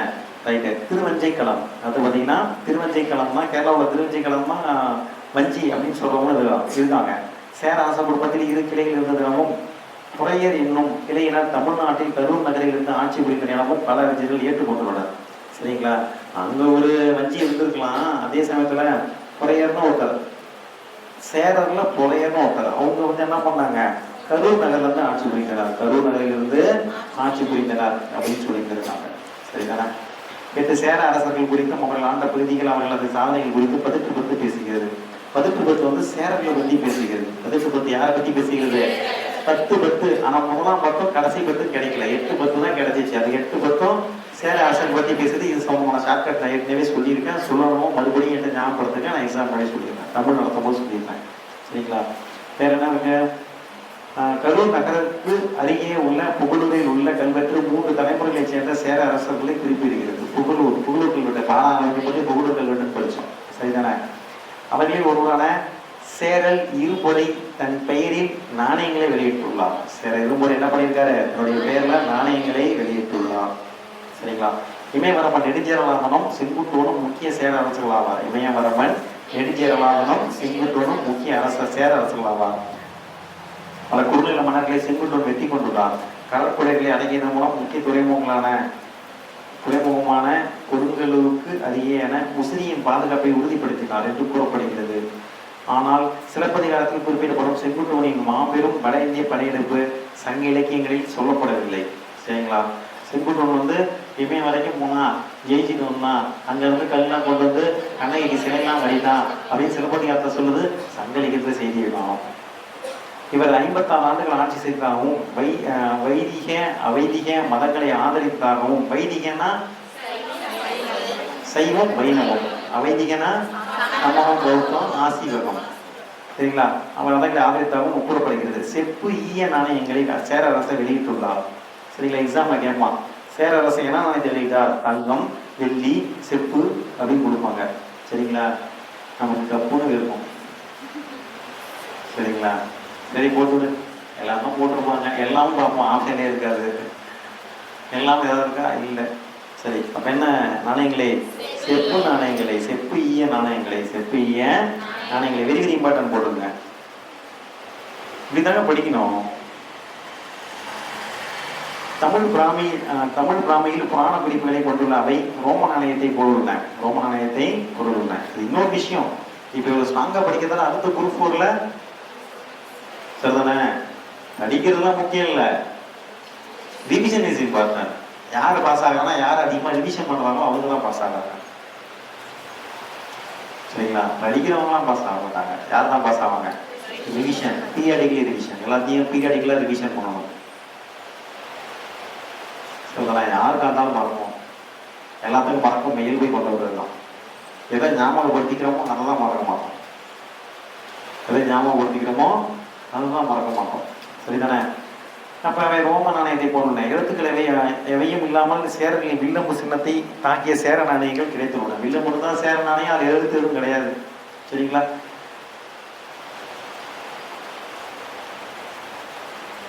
பாண்டியர், அடுத்து பாண்டியர் பற்றி படிக்கிறோம். மதுரையிலிருந்து ஆண்டனர். தாமிரபரணி நதி மங்கள விரிகுடா கடலில் கலக்கும் இடத்தில் அமைந்துள்ள கொற்கை அவர்களின் முக்கிய துறைமுகம். சரிதானே? என்ன ஆறு? தாமிரபரணி. சரிங்களா? தாமிரபரணி கொற்கை அவர்களின் முக்கியமான துறைமுகம். இது முட்டுப்பிடிப்பிற்கும் சங்கு சேகரிப்பிற்கும் பெயர் பெற்றதாகும். கொற்கை பெரிப்ளஸின் குறிப்புகளில் புல்கோய் என்று குறிப்பிடப்பட்டுள்ளது. சரிங்களா? அதாவது கொற்கையை எப்படி சொல்லியிருக்காங்க? பெரிப்ளஸ்ல கொள்கோய். அப்ப கொள்கோய்ங்கிறது எதை குறிக்குதுன்னா எதை குறிக்குது? கொற்கையை குறிக்குது. கொள்கோய் எதை குறிக்குது? சரிங்களா?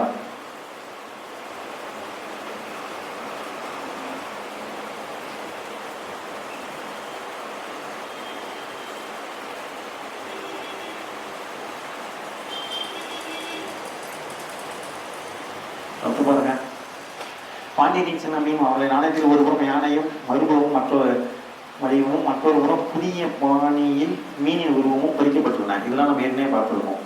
அதுதானே ஏற்கனவே படிச்சிருக்கோமா இல்லையா? பாண்டியனுடைய இதுல வந்து ஒரு பக்கம் வந்து யானை, ஒரு பக்கம் மீன், ஒரு பக்கம் ஷார்ட்கட் தான் சொல்லியிருக்குமா? இல்லையா?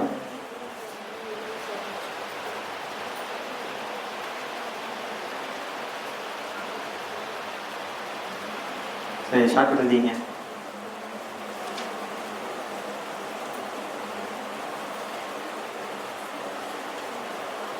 பாண்டிய நாணயங்களில் மீன்கள் யானை போல குவித்து வைக்கப்பட்டிருந்தன.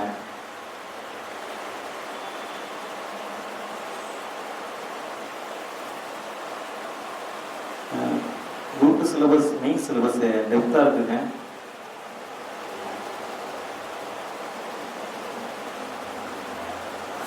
சரிங்களா? பாண்டிய நாணயங்களில் மீன்கள் யானை போல குவித்து வைக்கப்பட்டுள்ளன. யானை போல குவித்து வைக்கப்பட்டுள்ளன. சரிதானா? பாண்டிய நாணயங்களில் மீன்கள் யானை போல குவித்து வைக்கப்பட்டுள்ளன. ஐயாச்சா சொல்லுங்க பார்ப்போம். ரஷ்யா பார்ப்போம். சத்தமாமா குவித்து வைக்கப்பட்டுள்ளன. சரிதானே? அவன் நாணயத்தை பற்றி ஒரு பக்கம் வந்து யானை, இன்னொரு பக்கம் வந்து மீன்கள். ஷார்ட்கட்டை பார்த்துட்டா சரிங்களா, யாராலையும் காப்பாற்ற முடியாது. அடுத்து பாருங்க, இவர்களை கேரளத்துக்கு தெற்கு பகுதியை மீது போர் தொடுத்து கோட்டயத்துக்கு அருகே உள்ள நெல்கின்றா துறைமுகத்தை தங்கள் கட்டுப்பாட்டிற்கு கொண்டு வந்தனர்.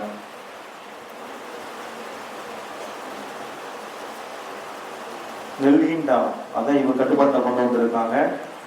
மரபுபடி செய்தியின்படி பாண்டிய தமிழ் சங்கங்களை ஆதரித்து சங்க நூல்களை தொகுப்பித்தனர். சங்க பாடல்கள் பாண்டிய அரசர்களின் பெயர்களை குறிப்பிடுகின்றன. ஆனால் அவர்கள் எப்போது அரச பதவி ஏற்றவர்கள், அவர்கள் ஆண்ட கால அளவு என்ன என்பது போன்ற விவரங்கள் தெளிவாக இல்லை. எக்ஸாம்பிள் கேட்பான், தெளிவாக குறிப்பிடுகிறது. சங்க இலக்கியங்கள் பாண்டியர்களுடைய எப்போ பதவியை ஏற்றாங்க இந்த விவரத்தெல்லாம் குறிப்பிடுறது ஸ்டேட்மெண்ட் கொடுப்பாங்க. சரியா? தவறு. குறிப்பிடல. அதை வந்து அவங்க என்ன பண்ணியிருக்காங்க? தொகுத்து இருக்காங்க. சங்க இலக்கியங்களை தொகுத்து இருக்காங்க. சங்கம் அமைத்தார்கள், சங்கம் வைத்து தமிழ் வளர்த்தார்கள். அதெல்லாம் நமக்கு தெரியும். மாங்குளம் தமிழ் பிராமி கல்வெட்டு பொதுஆண்டுக்கு முன் 2ஆம் நூற்றாண்டை சேர்ந்த பாண்டியரசன் நெடுஞ்செழியனை குறிப்பிடுகிறது. யாரை குறிப்பிடுகிறது? நெடுஞ்செழியனை குறிப்பிடுகிறது. மாங்குளம் அப்படின்னா நெடுஞ்செழியனை, மாங்குளம் கல்வெட்டு வந்து நெடுஞ்செழியனை குறிப்பிடுகிறது. மதுரை காஞ்சி முதுகுடுமி பெரும்பழுதியையும் மற்றொரு நெடுஞ்செழியனான தலையாங்கானத்து செருவென்ற நெடுஞ்செழியனையும் வேறு சில பாண்டிய மன்னர்களையும் குறிப்பிடுகிறது. சரிதானே? மாங்குளம் கல்வெட்டு யாரை குறிப்பிடுகிறது? நெடுஞ்செழியனை. சரிங்களா? மாங்குளம்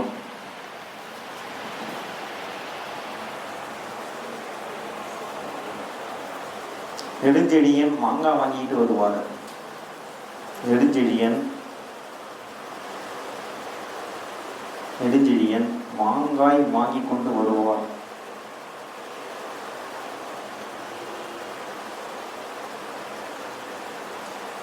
நெடுஞ்செழியன் என்ன பண்ணுவாரு? மாங்காய் வாங்கி கொண்டு வருவார். நெடுஞ்செழியன் மாங்காய் வாங்கி கொண்டு வருவார். சரிதானே? அப்ப மாங்குளம் கல்வெட்டு யாரை பத்தி சொல்லுது? நெடுஞ்செழியனை பத்தி சொல்லுது. சரிதானே? இப்போ கிளாஸுக்கு வராமல் இருக்காங்களா, அவங்களை பார்த்து என்ன பண்ணிக்கணும்? இந்த கேள்வி கேட்டுவிட்டுருணும். மாங்குளம் கல்வெட்டு யாரை பற்றி சொல்லுது? ஆன்சர் சொல்லுமா? எனக்கு தெரியாது. கொஸ்டின் பேப்பரில் பார்த்தேன், வீடு போயிருக்கேன். அவங்க மட்டும் பீதியில் தெரியட்டும். சொல்கிறேன், எங்களுக்கே தெரியாது இல்லை, நாங்களே இன்னைக்கு மறந்துடுவோம்ல, அவங்கள எப்படி கேட்கறது? இருக்குதுங்க. புரியுதுமா? இருக்குது. ஓகே, நீங்கள் கேள்வி கேளுங்க, அவன் ஆன்சர் சொல்கிறான் மட்டும் பாருங்க. நீ கஷ்டமான கேள்வி என்ன பண்ண? கேள்வி மட்டும் கேட்கணும், பதிலே சொல்லக்கூடாது. நீ மற்றவங்க பார்க்கும்போது என்ன சொல்லியிருக்கேன்? 5 கேள்வி கேட்கும், 5 சாப்டர் சொல்லணும். திருக்குறள் சொல்லணும். இந்த திருக்குறள் வந்து கண்டிப்பாக 4 விஷயம் வந்துருக்குது. திருக்குறள் தான் பண்ணுது, கண்டிப்பாக 4 விஷயம் வந்துருக்குது. சரிதானே? இது எல்லாமே இங்கே கண்டிப்பாக நான் புக்கு ஆரம்பிக்கும் போது இது நம்ம ஏரியா அப்படின்ட்டேன். ஏன்னா இதுதான் நம்மளுடைய ஸ்ட்ராங்கஸ்ட் ஏரியா. சரிதானே? நல்லா நம்மளுக்கு தெரிஞ்ச போது இதுதான். பட் இருந்தாலும் நம்ம ரிவிஷன் பண்ணுறோமா அப்படின்னா பார்க்கணும். அதாவது பாருங்க, பாண்டியரசர் நெடுஞ்செழியனை குறிப்பிடுகிறது. மதுரை காஞ்சி யாரை பற்றி சொல்லுது? முதுகுடுமி பெருவழுதி. முதுகுடுமி பெருவழுதி. மாமா குடுமி வச்சிருப்பார். மாமா என்ன பண்ணியிருப்பாரு? குடுமி வச்சிருப்பார். குடுமி வைத்திருப்பார். மாமா என்ன பண்ணியிருப்பாரு? குடுமி வைத்திருப்பார். மாமா குடுமி வைத்திருப்பார்.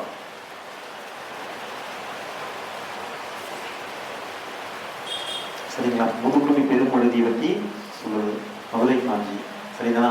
அப்புறம் இன்னொரு நெடுஞ்செழியன் இருக்கான். அவன் தலையாங்காலத்து செருவின நெடுஞ்செழியன். தலையாங்காலம் அப்படிங்கிற இடத்துல நடந்த போர்ல வென்ற நெடுஞ்செழியன். சரிதானே? ஆரியப்படை கடந்த நெடுஞ்செழியன் ஒருத்தன். சரிங்களா? ஆரியப்படையை வீழ்த்தினாங்க. இவன் தலையாங்காலத்து செருவென்ற நெடுஞ்செழியன். தலையாங்காலத்து செருவென்ற நெடுஞ்செழியன். சரிங்களா? வேறு சில பாண்டிய மன்னர்களையும் குறிப்பிடுகிறது. முதுகுடுமி பெருமழுதி 8ஆம் நூற்றாண்டைச் சேர்ந்த வேள்விக்குடி செப்பேடுகளில் பிராமணர்களுக்கு நிலங்களை தானமாக வழங்கினார் என குறிக்கப்பட்டுள்ளார். சரிங்களா? முதுகுடுமி பெருமழுதி என்ன பண்ணியிருக்காரு? 8ஆம் நூற்றாண்டுல வந்து பிராமணர்களுக்கு வந்து நிலத்தை வழங்கினார். அந்த செய்தி எங்க இருக்கு? வேள்விக்குடி செப்பேடு. வேள்விக்குடி செப்பேடு.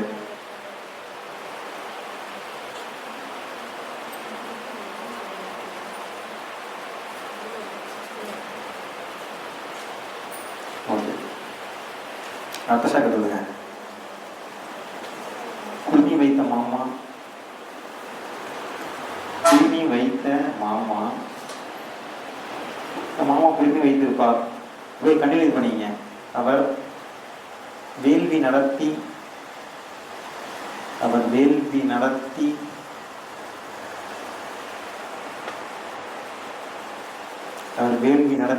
பிராமணர்களுக்கு நிலம் கொடுப்பார். வேள்வி நடத்தி பிராமணர்களுக்கு நிலம் கொடுப்பார்.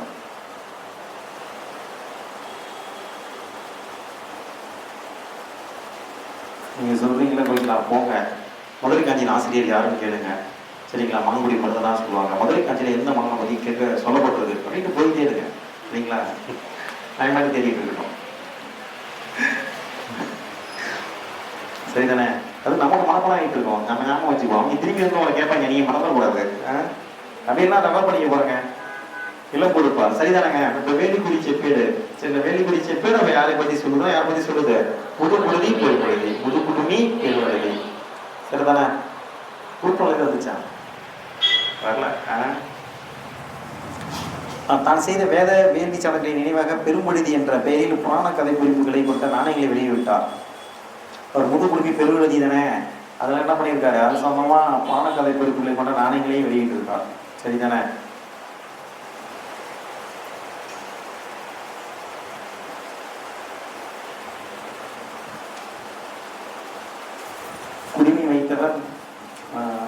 ஏற்கனவே மாமா குடுமி வைத்திருப்பார், அவர் வேள்வி நடத்தி பிராமணர்கள் எல்லாம் கொடுப்பார், நாணயங்களை வெளியிடுவார் அப்படின்னு தொடர்ச்சி அடிங்க. நான் குடுமி வைத்தவர் நாணயங்களை வெளியிட்டார், குடுமி வைத்தவர் நாணயங்களை வெளியிட்டார், நாணயங்களை வெளியிட்டார். அவங்க பெருசா லிங்க் பண்ண முடியலனாலும் நாம வச்சுக்கலாம்.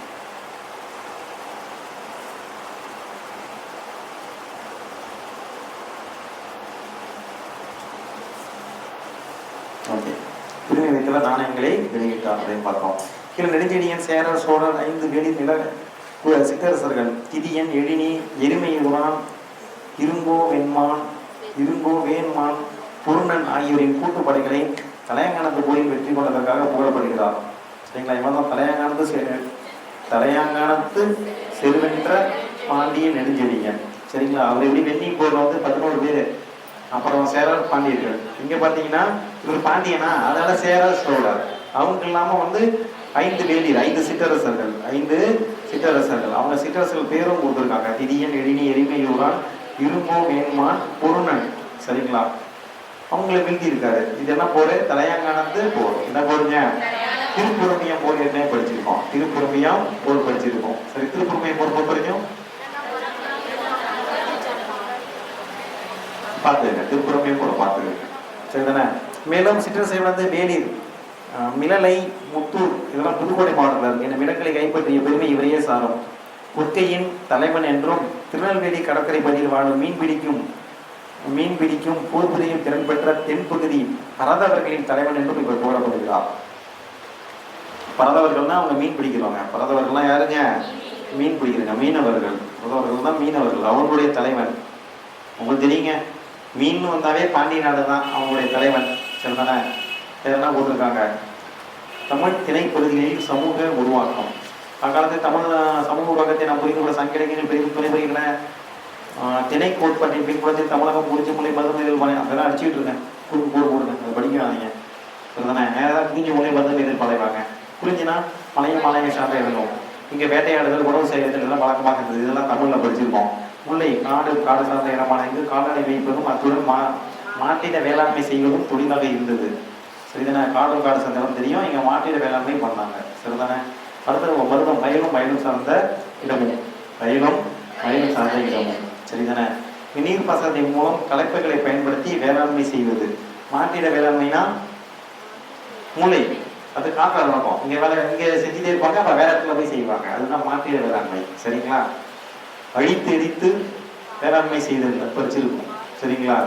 அது கூட அடித்து எடுத்து என்ன பண்ணுவாங்க? காடுகளை அடிப்பாங்க, எரிய விட்டுருவாங்க, அப்புறம் வேளாண்மை செய்வாங்க, அப்புறம் வேற இடத்துக்கு போவாங்க, மறுபடியும் காடுகளை அடிப்பாங்க. சரிங்களா? அதை அடித்து எடுத்து வேளாண்மை செய்தல். சரிதானே? நெய்தல் பொறுத்த வரைக்கும் கடலும் சார்ந்த இடம். நீங்க மீன் பிடித்தலும் உப்பு உற்பத்தியுமே முக்கியமான தொழில். பாலையை பொறுத்த வரைக்கும் மனமும் சார்ந்த இடம். இங்க வேளாண்மை சாத்தியமில்லை என்பதால் மக்கள் கால்நடை திருட்டையும் கொள்ளையடிப்பதையும் தொழிலாக கொண்டிருக்கிறார். வீர தீர செயல் மூலம் கொடுத்துருப்பாங்க. முக்கியமாக தமிழ் புக்கில் பார்த்தீங்கன்னா வீர தீர செயல் அப்படின்னு கொடுத்துருப்பாங்க. கொள்ளையடிக்கிறது, அதன் மூலம் வரக்கூடிய வருமானம், அதுதான் அவங்களுக்கு சொல்லப்பட்டது. தமிழ் அரசமைப்பு ஒரு வகையில் திணைசார் பாகுபாடு சமூகத்தின் பல்வேறு மட்டங்களில் நிறைய சமசீரற்ற வளர்ச்சியை பிரதிபலிப்பதாய் அமைந்துள்ளது என்று சொல்லப்படுகிறது. அரசியல் வடிவங்களிலும் அதிலே காணப்பட்டது. ஆட்சியாளர்களில் 3 வகைப்பட்ட தலைமைத்துவம் கொண்டவர்களை காண முடிகிறது. கிழார், வேளிர், வேந்தன். கிழார் என்போர் கிராமங்களில் அல்லது ஒரு சிறிய பகுதியின் தலைவர். நமக்கு ஏற்கனவே படிச்சிருக்கோம். கிழார்னா தலைவர், பெரும்பாலும் கிராமங்களுடைய தலைவர். பின்னர் நாடு என்று அறியப்பட்ட நிர்வாக பிரிவின் தலைவர் ஆவார். இவர்கள் குறிப்பிட்ட, அதாவதுங்க, கிழார்னா கிராமத்தின் தலைவர், வேளிர்னா ஒரு சிறிய பகுதியின் தலைவர், வேந்தன்னா நாட்டின் தலைவர். வேந்தன்னா என்னங்க? நாட்டின் தலைவர். சொல்லுங்க. இவர்கள் குறிப்பிட்ட இடங்களில் வாழும் பழங்குடி சமூகங்களின் தலைவர்கள் ஆவார். வேந்தர் எனப்பட்டோர் மிக பெரும் பலமான நிலப்பகுதியை கட்டுப்படுத்திய அரசர்கள். அதெல்லாம் நமக்கு தெரியும். வேந்தர்னா மூவேந்தர்கள் அப்படிங்கிறோம், பெரிய பகுதியை ஆட்சி செய்தவர்கள். எண்ணிக்கையில் அதிகமாக இருந்த வேளிர்கள் பல்வேறு புவியியல் தன்மைகளை கொண்ட, குறிப்பாக மூவேந்தர்களின் வளம் நிறைந்த பகுதிகளிலேயே அமைந்திருந்த மலைப்பாங்கான காட்டு பகுதிகளை தங்கள் கட்டுப்பாட்டில் கொண்டிருந்தனர். சரிங்களா? இந்த சிற்றரசுகளை பொறுத்த வரைக்கும் சின்ன பகுதி, குறிப்பா மலையை உள்ளடக்கிய பகுதி. நம்ம கதையேழு வளர்கள் படிச்சிருக்கோம். அவங்க எந்தெந்த மலையில இருந்தாங்கன்னு ஷார்ட்கட்லாம் படிச்சிருக்கோமா இல்லையா?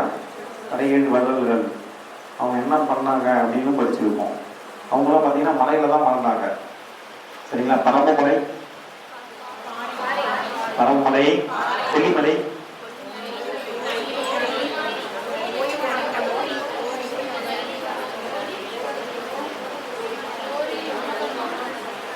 சரி, அதிகமான், பாரி, ஆய், இரும்போ போன்ற பொருள் மன்னர்கள் ஒவ்வொருக்கும் தங்களுக்கான இயற்கை வளமைக்கு ஒரு பகுதியாக அவர்கள் பெருந்தன்மை போன்ற புலவர்களாகவும் புலவர்களை ஆடல் பாடல் கலைஞரையும் ஆதரித்தனர்.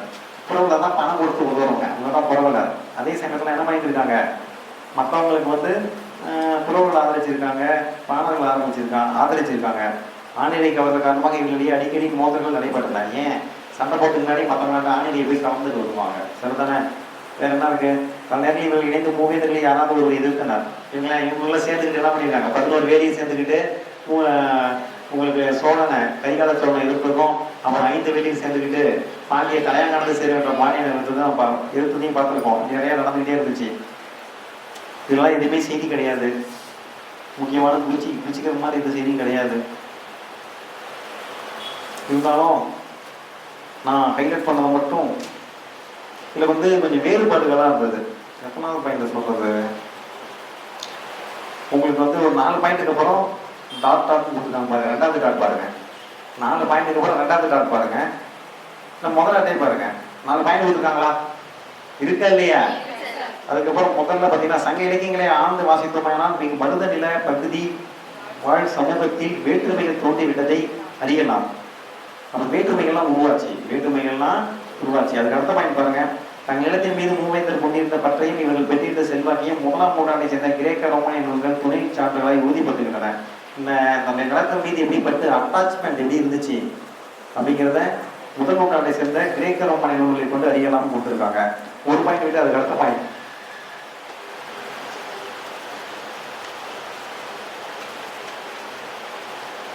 வணிக பெருவழிகளிலும் ஆந்திரி பூம்பட்டினம் துறைமுகத்திலும் வரி வசூலிக்கப்பட்டது. வரி வசூலித்தார்கள்.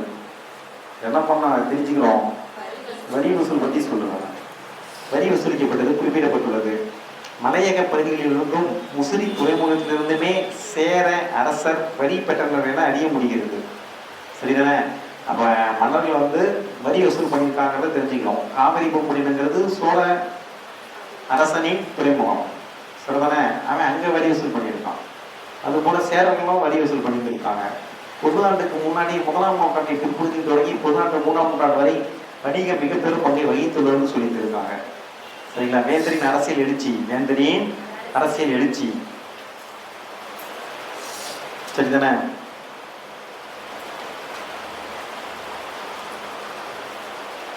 இரும்பு காலகட்டத்தில் பொதுநாட்டுக்கு முன் 1100 முதல் 300 வரை தோன்றிய தலைவர்களில் இருந்து தொடக்க வரலாற்று கால வேந்தர்கள் உருவாகினர். தலைவர்களில் ஒரு சிலர் மேய்ச்சல் நிலங்களின் மீதும் வேளாண் நிலங்களின் மீதும் முழுமையான கட்டுப்பாட்டை வைத்ததன் மூலம் உயர்நிலையை அடைந்தனர். மற்றவர்கள் தலைவர்களாகவே நீடித்தனர். எடுத்துக்காட்டாக அசோகரின் கல்வெட்டுகளில் சத்தியபுத்ரா என்று குறிப்பிடப்பட்டுள்ள அதியமான். சரிதானே? 2வது தடையா வருது. இப்படிதான் கொடுத்துருந்தாங்க. சரிதானே? ஒரே புக்ல 2 தடவை வந்திருக்கு. நீ ஒரு தடவை தான் வாசிச்சிருக்கியா அப்படின்னு எக்ஸாம்ல கேட்கறாங்க. ஒரே பாடத்துல அது 4 பக்கத்துல 2 தடவை குறிப்பிட்டு இருக்காங்க. நீ ஒரு தடவையாவது வாசிச்சியா?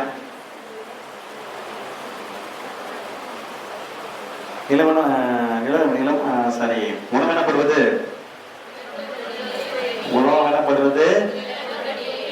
சரிங்களா?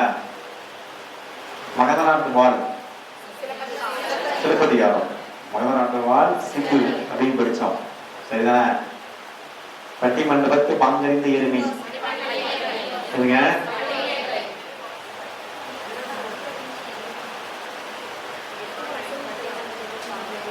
பூரண கும்பமும் புலம் பாலிகையும் பாடல் வரிகள் இடம்பெற்றுள்ள நூல் என்னதுங்க? தன் மணல்.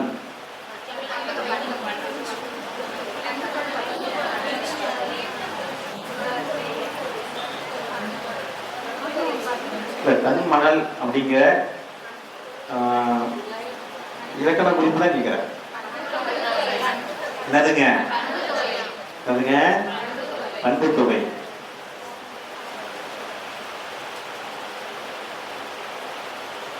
காய்குலை கவுக்கும் வாழையும் மஞ்சியும் பாடல்களில் இடம்பெற்றுள்ள நூல். வித்தைக்கும் தெல்லமுல தென்னபதி மேலான முத்துக்கணியை முத்தமொழி. தமிழ் தொகுதியில் எத்தனை கணிகள்?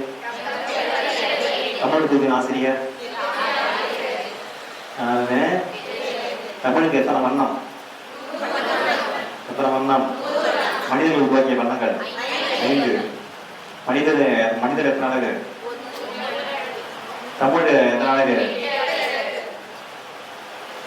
தமிழுக்கு எத்தனை அழகு?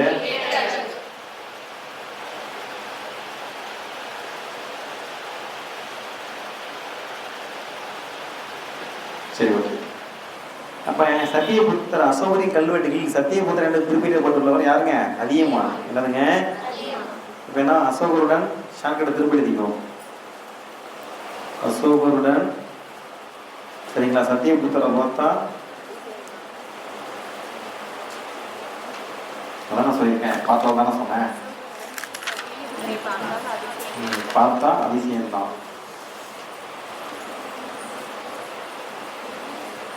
வணக்கம். ஓகே. அசோகருடன் சத்தியபுத்திரை பார்த்தா என்னதான்? அதிசயம் தான். சேர சோழ பாண்டிய வந்து போல அரசன் என்ற அடைய இயலவில்லை. சரிங்களா?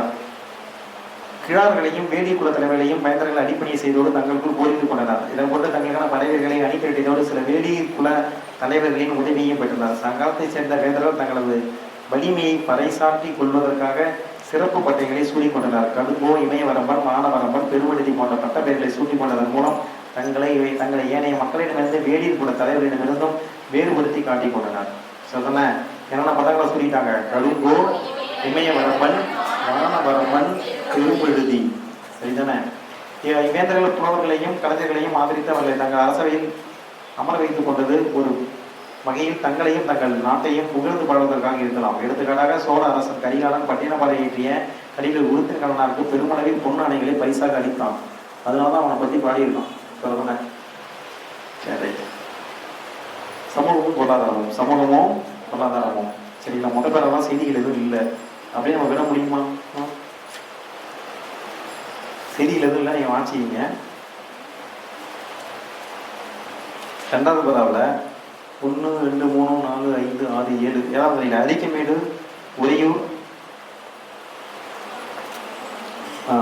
உறையூர், காஞ்சிபுரம், காவேரி பூம்பட்டினம், மதுரை, கொற்கை, கேரளத்தில் பட்டணம் ஆகிய இடங்களில் இது கைவினை பொருள் உற்பத்தி வளமையாக நடந்துள்ளன. மதுரை, காஞ்சி, பட்டல் மற்றும் இரவு நேர கடைவீதிகளையும் நாலங்காடி, அல்லங்காடி அங்கு விற்பனையாகும் பல வகைப்பட்ட கைவினை பொருட்கள் பற்றியும் பேசுகிறது. மதுரை, காஞ்சி வேற யாரை பற்றி பேசுது? புதுப்புதுமை பெருங்குடி. அவன் என்ன பண்ணான்?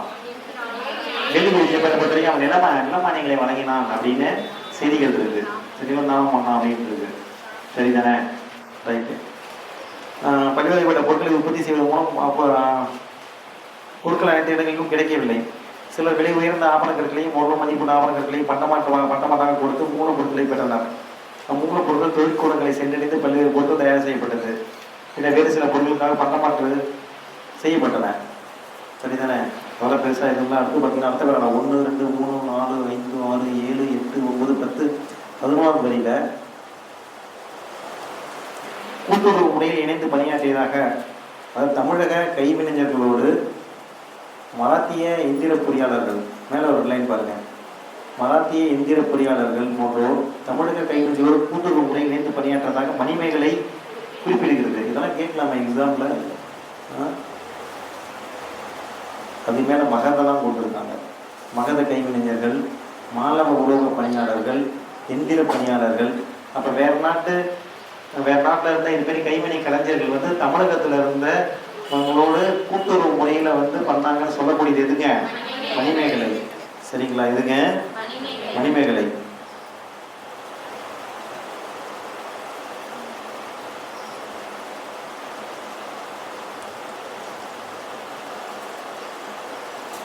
மணியுடன் தொழிலின் கூட்டு.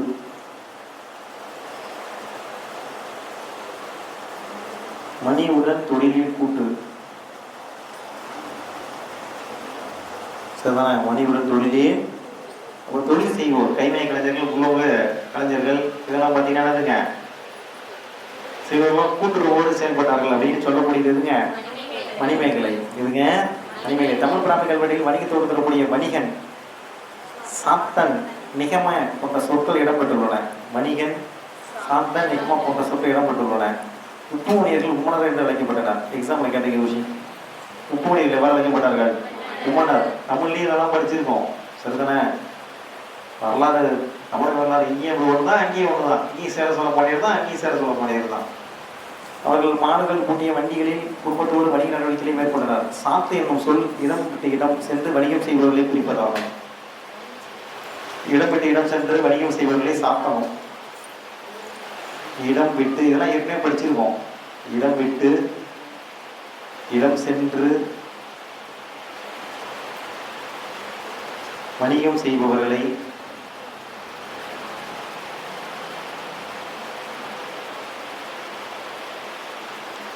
இடம் விட்டு இடம் சென்று வணிகம் செய்வதில் என்ன பண்ணணும்? சாத்தணும்.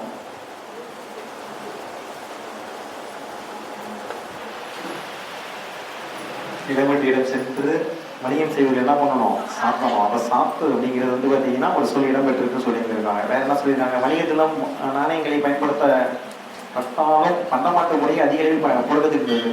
எதுதான் அதிகமாக இருந்துச்சு? பண்டமாற்று முறை. எதுங்க இல்லையா? உங்க புக்கில் இல்லையா? எத்தனை வருஷம் ஆச்சு?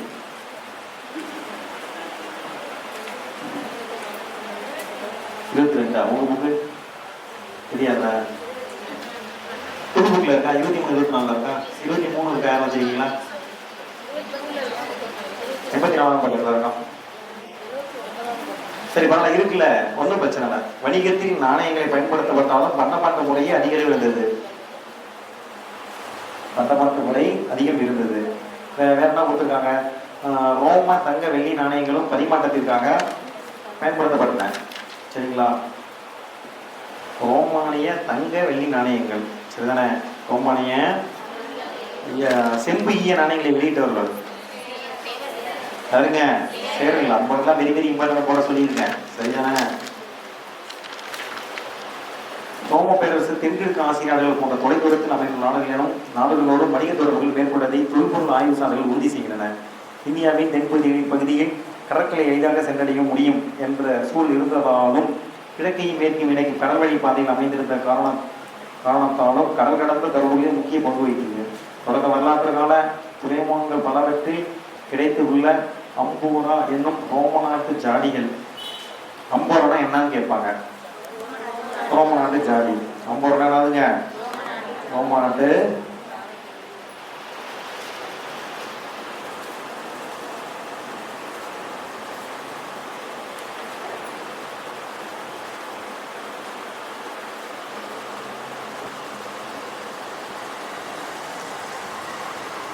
ரோம்ல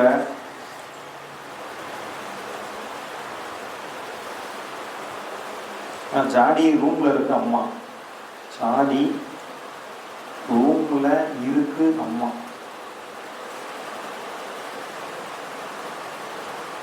ஜாடி ரூம்ல இருக்கு அம்மா. சரிதானே? நம்ம அம்போராங்கிறது ரோம் நாட்டு ஜாடி. வேற என்ன கேட்பாங்க? கண்ணாடி பொறுப்பு கடல் கடந்த வணிக நடவடிக்கைகளை சுட்டிருக்கின்றன. ரோமானியர்கள் கொண்டு வரப்பட்ட செல்வம் அயல்நாட்டு வணிகளின் வருகை ஆகியவை குறித்து தொல்பொருள் சான்றுகளும் இலக்கிய சான்றுகளும் உள்ளன. ரோமானிய தங்க வெள்ளி நாணய குவியல்கள் கோயம்புத்தூர் பகுதியிலும் தென்னிந்தியாவின் ஏனைய பகுதியிலும் கண்டறியப்பட்டுள்ளன. ஏற்கனவே கோயம்புத்தூர்ல கிடைச்சிச்சு, சரிங்களா? கோவப்படாத காசு தர ரோமுக்கு போகலாம் அப்படின்னா சாப்பிட்டு இருக்கோம். கோவப்படாத அதிகடிங்க. கோவப்படாத காசு தர ரோமுக்கு போகலாம்.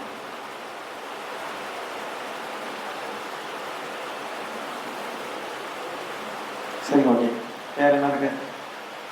கருத்தியலும் மதமும். கருத்தியலும் மதமும் முறைப்படுத்தப்பட்ட மத நடவடிக்கைகளின் தோற்றம் அசோக காலத்திலிருந்து தென்பட தொடங்குகிறது. இக்காலகட்டத்தில் தான் பௌத்த மதம் தென்னிந்தியாவிலும் இலங்கையிலும் பரவியிருந்தது, இல்லையா?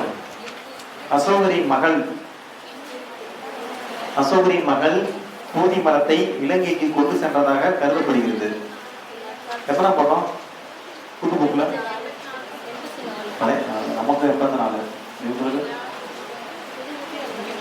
80 வந்தானே? சரி, ஓகே. கவனி. முறைப்படுத்தப்பட்ட மத நடவடிக்கைகளின் தோற்றம் அசோகர் காலத்திலிருந்து தென்பட தொடங்குகிறது.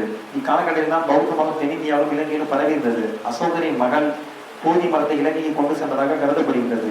அசோகருக்கு முன்னதாக சமுத்திரகுப்த மௌரியர் கர்நாடகத்திற்கு வருகை தந்ததாகவும் வழங்கதை ஒன்று உள்ளது. சாதவாகனர்களும் சங்ககாலத்து அரசர்களும் இக்ஷாவக்களும் வேத வேள்விகளை ஆதரித்தனர்.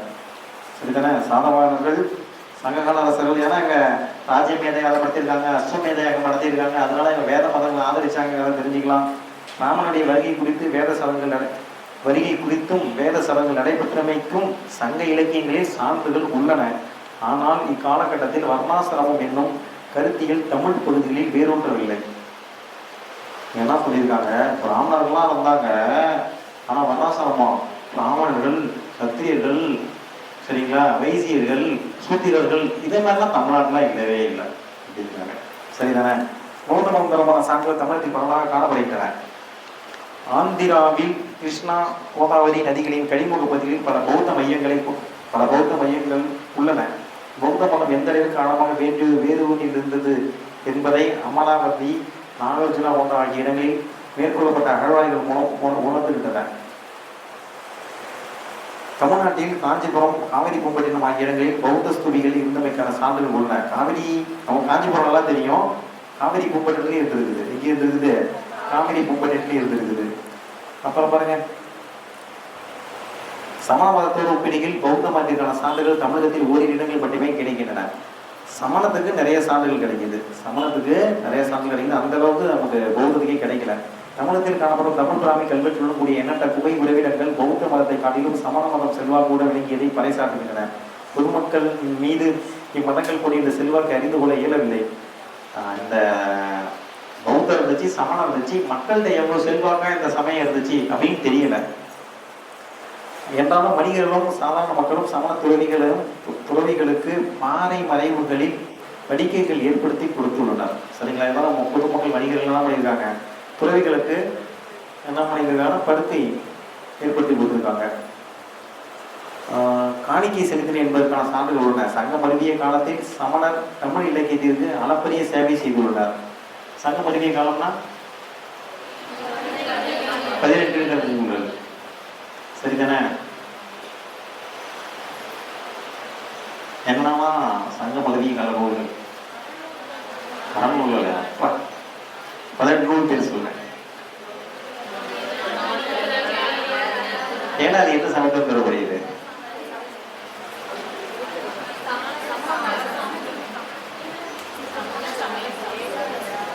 எந்த சமயம்? எல்லாத்தையும் ஆசிரியர் சரிங்களா, கணக்கு பண்ணி சமைக்கணும் அப்படிலாம் பார்த்துருக்கோம். சரிதானே? நம்ம சமயத்திலும் சொல்லப்படுகிறது. அப்போ வந்து சமூகம் நல்லா பங்களிப்பு கொடுத்துருக்கு. நம்ம பெரிய அப்பாட்டாக்கர்னு நினைப்போம். 10 பாட்டு நூல்கள் சொல்லுங்க. திருமுருகாற்றுப்படி,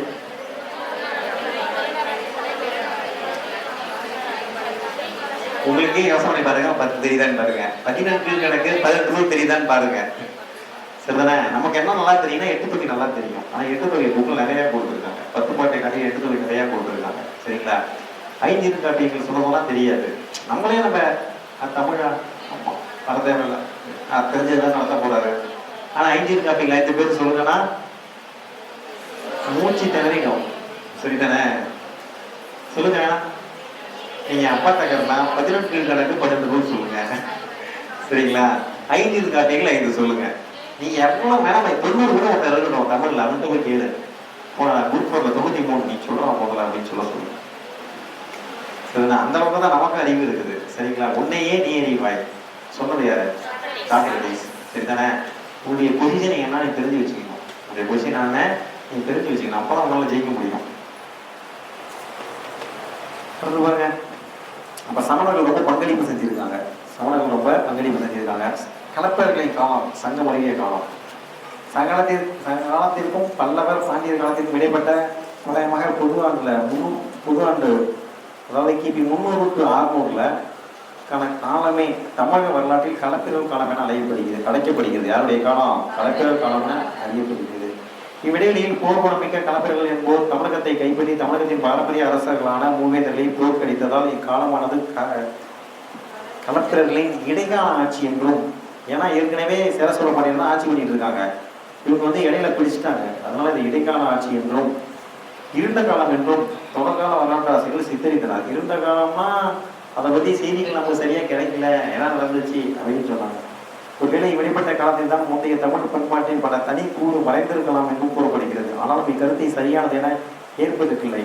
ஆனால் தமிழ் பண்பாட்டின் பல சிறந்த கூறுகள் இக்காலத்தில் தான் தோன்றியிருக்கிறது. இக்காலத்தில் தான் உன்னதமான தமிழ் இலக்கியமான திருக்குறளும் அதோடு ஏனைய 14 கீழ்கணக்கு நூல்களும் இயற்றப்பட்டன. நம்ம எப்படி இது இருண்ட காலம்னு சொல்லலாம்? சில பேர் வந்து சேர சொல்ல பண்ணிடலாம், அவங்க மக்களை சொல்லல, வேற ஒருத்தங்க தானே, நம்ம மக்கள் தான் நம்ம உணர்ந்து பேசுவோம், மற்றவங்க உணர்ந்து பேச மாட்டோம்ல, அதனால அதை பெருசா நம்ம சொல்லல, இருண்ட காலம் நம்ம சொல்லிட்டோம். ஆனா திருக்குறள் ஏனைய 14 கீழ்கணக்கு நூல்லாம் யாருடைய காலத்துல இயற்றப்பட்டது? களப்பிரர் காலத்துல தான் இயற்றப்பட்டது. சிலப்பதிகாரம், மணிமேகலை ஆகிய சிறந்த காப்பிகள் இக்காலத்தை சார்ந்தது. இக்காலத்தில் அவைதிக மதங்களான சமணமும் பௌத்தமும் பெரும் செல்வாக்கு பெருமையால் வைதிக வேதமான கருத்துக்களை கொண்டிருந்த அறிஞர்கள் ஆட்சி புரிகின்ற களப்பிரர்கள் தீயவர்கள் என்ற கருத்தை தோற்றத்தை உருவாக்கி இருக்கலாம் என தெரிகிறது. சரிங்களா? இந்த புக் எழுதுதான் பாருங்க, அவன்லாம் வந்து வைதிகத்தை ஃபாலோ பண்றவங்க, சைவத்தையும் சரிங்களா வைணவத்தையும் ஃபாலோ பண்றவங்க, அதுல வேத காலத்துல நம்பிக்கை போடுறவங்க, அவங்க என்ன பண்ணிருக்கலாம்? வேத மதத்தை ஃபாலோ பண்றவங்க வந்து இவங்களை புகழ, இப்ப ஒருத்தங்களாம் கெட்டவன் அப்படின்னு சொல்லி கொடுக்குறீங்க, நீங்க என்ன பண்ணுவீங்க? நீங்க அவங்களை கெட்டவன்னு நினைச்சீங்க, சரிதானே? ஏன்னா உங்க ரெஃபரன்ஸ் தான் இருக்கும். புரியுதா இல்லையா? சரிதானே? அப்ப நம்ம படிக்கிற ஆசிரியர்களுடைய நூலை பொறுத்துதான் நம்ம பண்ணாது. இவங்களாம் எழுதிட்டாங்க, அவங்க வேறவங்க, அவங்க சமணம் பௌத்தம்லாம் வேற வகையில சொன்னா ஆதரிச்சிருக்கோம், இல்லை நிறைய சமண நூல்கள் பௌத்த நூல்கள் வந்திருக்கு, அதனால இவங்க இரண்ட காலம் சொல்லிட்டாங்க.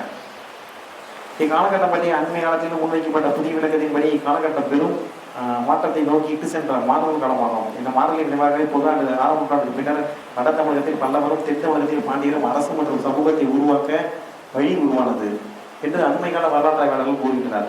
தொடக்கத்தில் இந்நாடுகளின் அரசர்கள் சமண பௌத்த மதங்களையே ஆதரித்தனர். இவங்க யார் ஆதரிச்சாங்க? களப்பிரர்கள் சமண பௌத்தத்தை ஆதரிச்சாங்க. ஆனால் அவர்கள் படிப்படியாக சைவ வைணவ பக்தி இயக்கத்தால் புத்தி பெற்ற அவங்க மட்டும் இல்ல, இவங்களும் யாரும் பல்லவர்களும்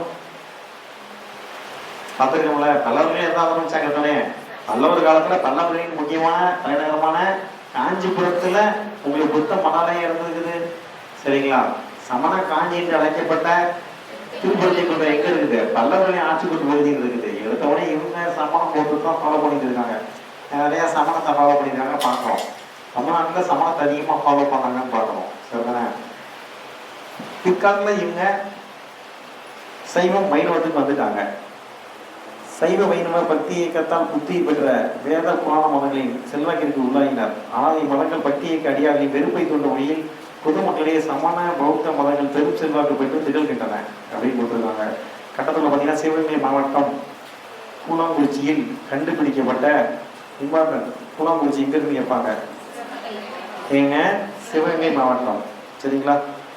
5ஆம் நூற்றாண்டின் இடப்பகுதியைச் சேர்ந்த கல்வெட்டில் ஒன்று சேந்தன் கூற்றன் என்ற இரு அரசர்களின் பெயர்களை குறிப்பிடுகிறது. யாருங்க? சேந்தன் கூற்றன்.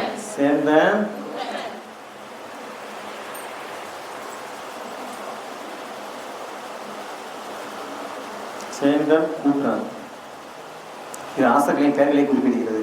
அவர்களின் குடும்ப வம்சாவளி ஆகியன குறித்து எக்குறிப்பும் காணப்படாவிட்டாலும் சில அறிஞர்கள் அவர்களை களப்பிர அரசர்கள் என கருதுகின்றனர். சேந்தன் கூற்றெல்லாம் யாருங்க? களப்பிர அரசர்கள். களப்பிர அரசர்கள். சரி, பொது ஆண்டு 6ஆம் நூற்றாண்டின் 3வது கால்பகுதி, அதாவது 550 575 காலத்தில் களப்பிரர் ஆட்சி பாண்டியர்களால் முடிவு கொண்டு வரப்பட்டதாக தெரிகிறது. சரிங்களா? 6ஆம் நூற்றாண்டுல 550 575 அந்த சமயத்தில் பார்த்தீங்கன்னா களப்பிரருடைய ஆட்சி முடிவுக்கு வந்ததுன்னு சொல்லியிருக்காங்க. களப்பிரர்களின் ஆட்சி முடிவுக்கு வந்தது. அப்ப சாத வாகனர்கள், களப்பிரர்கள், சேர சோழ பாண்டியர்கள், இவங்க தான் 3ஆம் நூற்றாண்டு 6ஆம் நூற்றாண்டு. 3ஆம் நூற்றாண்டு ஆறாம் நூற்றாண்டு. இது தொடர்ச்சியாக தான் பல்லவர்கள், அவங்கள பற்றி நம்ம ஏற்கனவே படிச்சிட்டோம். டேட் என்ன? 4/8/23. சரிதானே? இதோட இந்த படம் முடியுது. இருக்கா?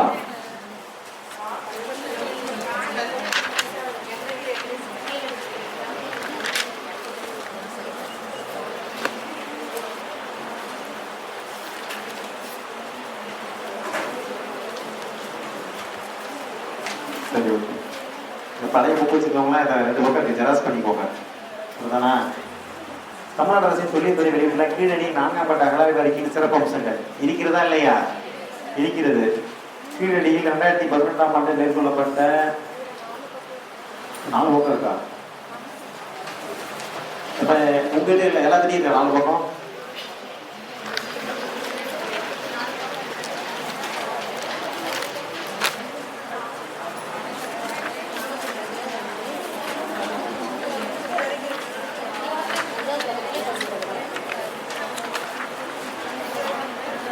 சரி, நீ ஜெராக்ஸ் போட்டு வைங்க. நான் இப்போ சொல்கிறேன், ஷார்ட்கட் சொல்கிறேன், ஷார்ட்கட் எழுதிங்க. சரி, நான் ஜெராக்ஸ் போட்டு வச்சுக்கணும். இதே மாதிரி கொஸ்டின் வந்துச்சுன்னா விட்டுறக்கூடாது. கீழடியில் 2018ஆம் ஆண்டு மேற்கொள்ளப்பட்ட 4ஆம் கட்ட அகழாய்வின் போது சேகரிக்கப்பட்ட 6 கரிம மாதிரிகள் அமெரிக்க நாட்டின் புளோரிடா மாகாணம் மியாமி நகரத்தில் அமைந்துள்ள தீட்டா பகுப்பாய்வு சோதனை ஆய்வகத்திற்கு அனுப்பப்பட்டன. சரிதானே? இதே மாதிரி இருக்கிற மெயின்ஸ்க்குலாம் நோட்ஸ் கொடுப்பாங்க. அப்படியே அவங்க எங்கே எழுதிருக்காங்க அந்த இன்ஸ்டியூட்டில் புக்கில் இதெல்லாம் இருக்குது. எல்லாத்துக்கும் தோணுங்க, இதெல்லாம் புக்லேயே இல்லை, நம்ம படிக்காதெல்லாம் புக்லேயே இல்லையாடுன்னு நம்ம நினச்சிப்போம். 6 கரிம மாதிரிகள் வந்து அமெரிக்க நாட்டின் புளோரிடா மாநிலத்திற்கு மியாமி நகரத்தில் அமைக்கப்பட்டுள்ள பீட்டா பகுப்பாய்வு சோதனை ஆய்வகத்திற்கு அனுப்பப்பட்டன. இவற்றின் அதிகபட்சமாக 353 சென்டிமீட்டர் ஆழத்தில் கண்டெடுக்கப்பட்ட கரிம மாதிரிகளின் காலம் கிமு 580 என ஆய்வு முடிவில் அறிவிக்கப்பட்டுள்ளது. கிமு 580 அப்படின்னு சொல்லியிருந்திருக்காங்க. கீழடியில் கிடைத்த சரிங்களா பொருட்களை வந்து ஆய்வு நடத்தினால அது கிமு 580 சரிங்களா, கிமு 6ஆம் நூற்றாண்டு. அப்போ அந்த பக்கம் ஒரு 600 வருஷம், இந்த பக்கம் ஒரு 2000 வருஷம், 2600 வருஷம் முன்னே அங்கே போயிட்டோம். அப்பயே நம்ம இருந்திருக்கோம். எழுத்தறிவு கீழடியில் தமிழ் பிராமி எழுத்து குறிப்புகள் கொண்ட பானை ஓடுகள் கண்டெடுக்கப்பட்டுள்ளன. தமிழ் பிராமி எழுத்துக்கள் இவற்றில் கிமு 580 காலகட்டத்தை சேர்ந்த தமிழ் பிராமி எழுத்து குறிப்பு கொண்ட பானை ஓடும் அடங்கும். அதிலிருந்து 6ஆம் நூற்றாண்டிலிருந்தே தமிழக மக்கள் எழுத்தறிவு பெற்றிருப்பதை அறிய முடிகிறது. நம்ம நேற்றுக்கு நீங்க படிக்கல சரிங்களா? 2600 வருஷத்துக்கு முன்னாடியே படிச்சு தோராயமா சொல்லிட்டு இருக்கேன். 2000 கிமு 6ஆம் நூற்றாண்டுல இருந்து நம்ம படிச்சிருக்கோம். கிமு இப்போ நம்ம 21ஆம் நூற்றாண்டுல இருக்கோம். ஏற்கனவே இதுக்கு முன்னாடி ஒரு 6 நூற்றாண்டு சேர்த்துருக்கேன். இதுக்கு முன்னாடி ஒரு 6 நூற்றாண்டு, கிட்டத்தட்ட 2700 வருஷமா நம்ம படிச்சுட்டு இருக்கோம்.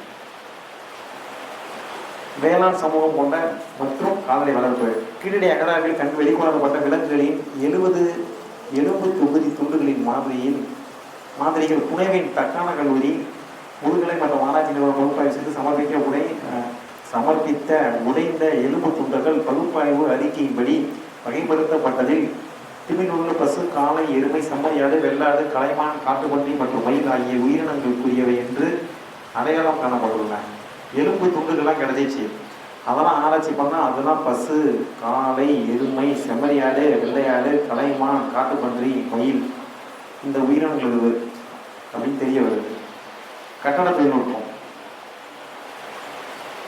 தமிழகத்தில் சங்காலத்தை சேர்ந்த பிற தொழில் நிலங்களில் காணப்படும் செங்கற்களைப் போல இங்கே கிடைத்துள்ள செங்கற்கள் 1:4:6 என்ற விகிதாச்சார அளவிலேயே காணப்படுவதால் அக்காலகட்டம் கட்டுமான தொழில்நுட்பத்தில் சிறந்து விளங்கியது தெரிகிறது. அப்போ நம்ம என்ன பண்ணியிருக்கோம், படித்தவங்களா இருந்திருக்கோம். ஃபஸ்ட்டு நம்மளுடைய காலத்தை சொல்கிறாங்க, கிமு 580ங்கிறாங்க. ரெண்டாவது எழுத்தறிவு அப்பயே படிச்சது இருக்குங்கிறாங்க. அப்போ கால்நடைகளுடைய எலும்பு துண்டுகள் கிடைச்சிருக்கு, அப்போ கால்நடையை வளர்த்துருக்கோம்னு சொல்கிறாங்க. சரிதானே? அது பார்த்தீங்கன்னா அப்போ இருக்க செங்கல்கள் 1:4:6. அப்போ கட்டுமானத்தை வந்து அப்பயே நம்ம சிறந்து விளங்கியிருக்கோம்னு சொல்கிறாங்க. அது நெசவு தொழில் அகழாய்வில் கண்டெடுக்கப்பட்டுள்ள நெல் நூற்க பயன்படும் 180க்கும் மேற்பட்ட தக்களிகள், என்னதுங்க தக்களிகள், தக்காளின்னு பிடிச்சிடக்கூடாது, இல்லைன்னா தக்களிகள், துணிகளில் உருவ வடிவமைப்புகளை வரைவதற்கு உபயோகப்படுத்தப்படும் எலும்பிலான கூரிய முனைகள் கொண்ட தூரிகைகள், கருங்கல் மற்றும் சுருமண்ணால் செய்யப்பட்ட தறியில் ஊக்கவிடும் துண்டு, செம்பிலான ஊசி போன்ற தொல்பொருட்கள் இப்பகுதியில் நிலைவிருந்த நெசவு தொழிலின் நூல் ஊற்றல், பாவமைத்தல், தறியமைத்தல், நெசவு, அதன் பின் சாயமிடல் நிலைகளை உறுதி செய்கின்றன. அப்போ எல்லாம் பண்ணி நம்ம சாயமும் பூசியிருக்கோம், சரிங்களா? ஆடைகளுக்கு என்ன பண்ணியிருக்கோம்? சாயமும் விட்டுருக்கோம். அதையும் தெரிஞ்சுக்கணும். சாயம் விட்டப்பட்டதா அப்படின்னா சரியா தவறாலாம் கேட்கலாம். அடுத்து வணிகம். கீழடி அகழாய்வு பகுதியிலிருந்து கண்டெடுக்கப்பட்ட அகேட் கார்னிலியன், என்னதுங்க அகேட் கார்னிலியன் போன்ற மணிகள்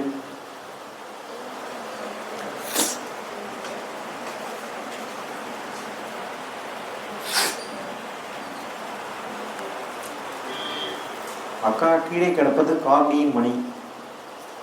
அக்கா கீழே கிடப்பது கார்லியின் மணி. அக்கா கீழே கிடப்பது கார்லியின் மணி. இந்தியாவின் வடமேற்கு பகுதியிலிருந்து மகாராஷ்டிரா, குஜராத் வழியாக கொண்டு வரப்பட்டிருக்கலாம். கீழடியில் சிவப்பு வண்ண பானை ஓடு கொண்டு கண்டெடுக்கப்பட்டுள்ளது. இவ்வகை பானைகள் கிமு 2ஆம் நூற்றாண்டில் ரோம் நாட்டில் புழக்கத்தில் இருந்த தனித்தன்மை வாய்ந்த அரிட்டையன் வகையாகும்.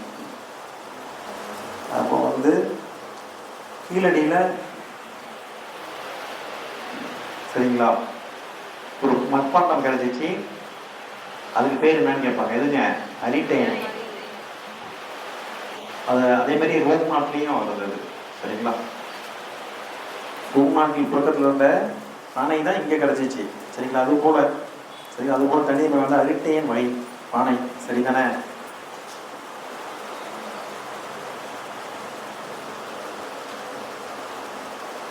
சரி,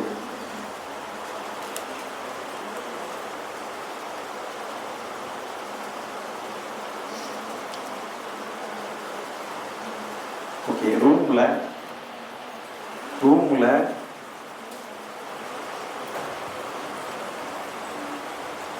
கீழே விழுந்து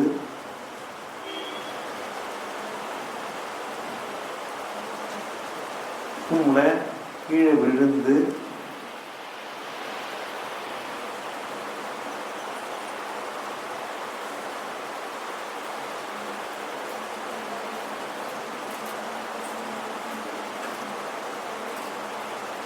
பானை கீறியதால், ரூம்ல கீழே விழுந்த பானை கீறியதால்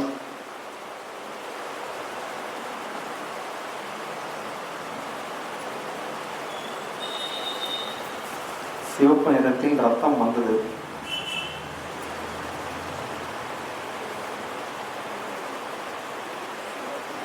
சிவப்பு நிறத்தில் ரத்தம் வந்தது. ரூம்ல கீழே விழுந்து பானை கீறியதால் சிவப்பு நிறத்தில் ரத்தம் வந்தது, அரிக்குது.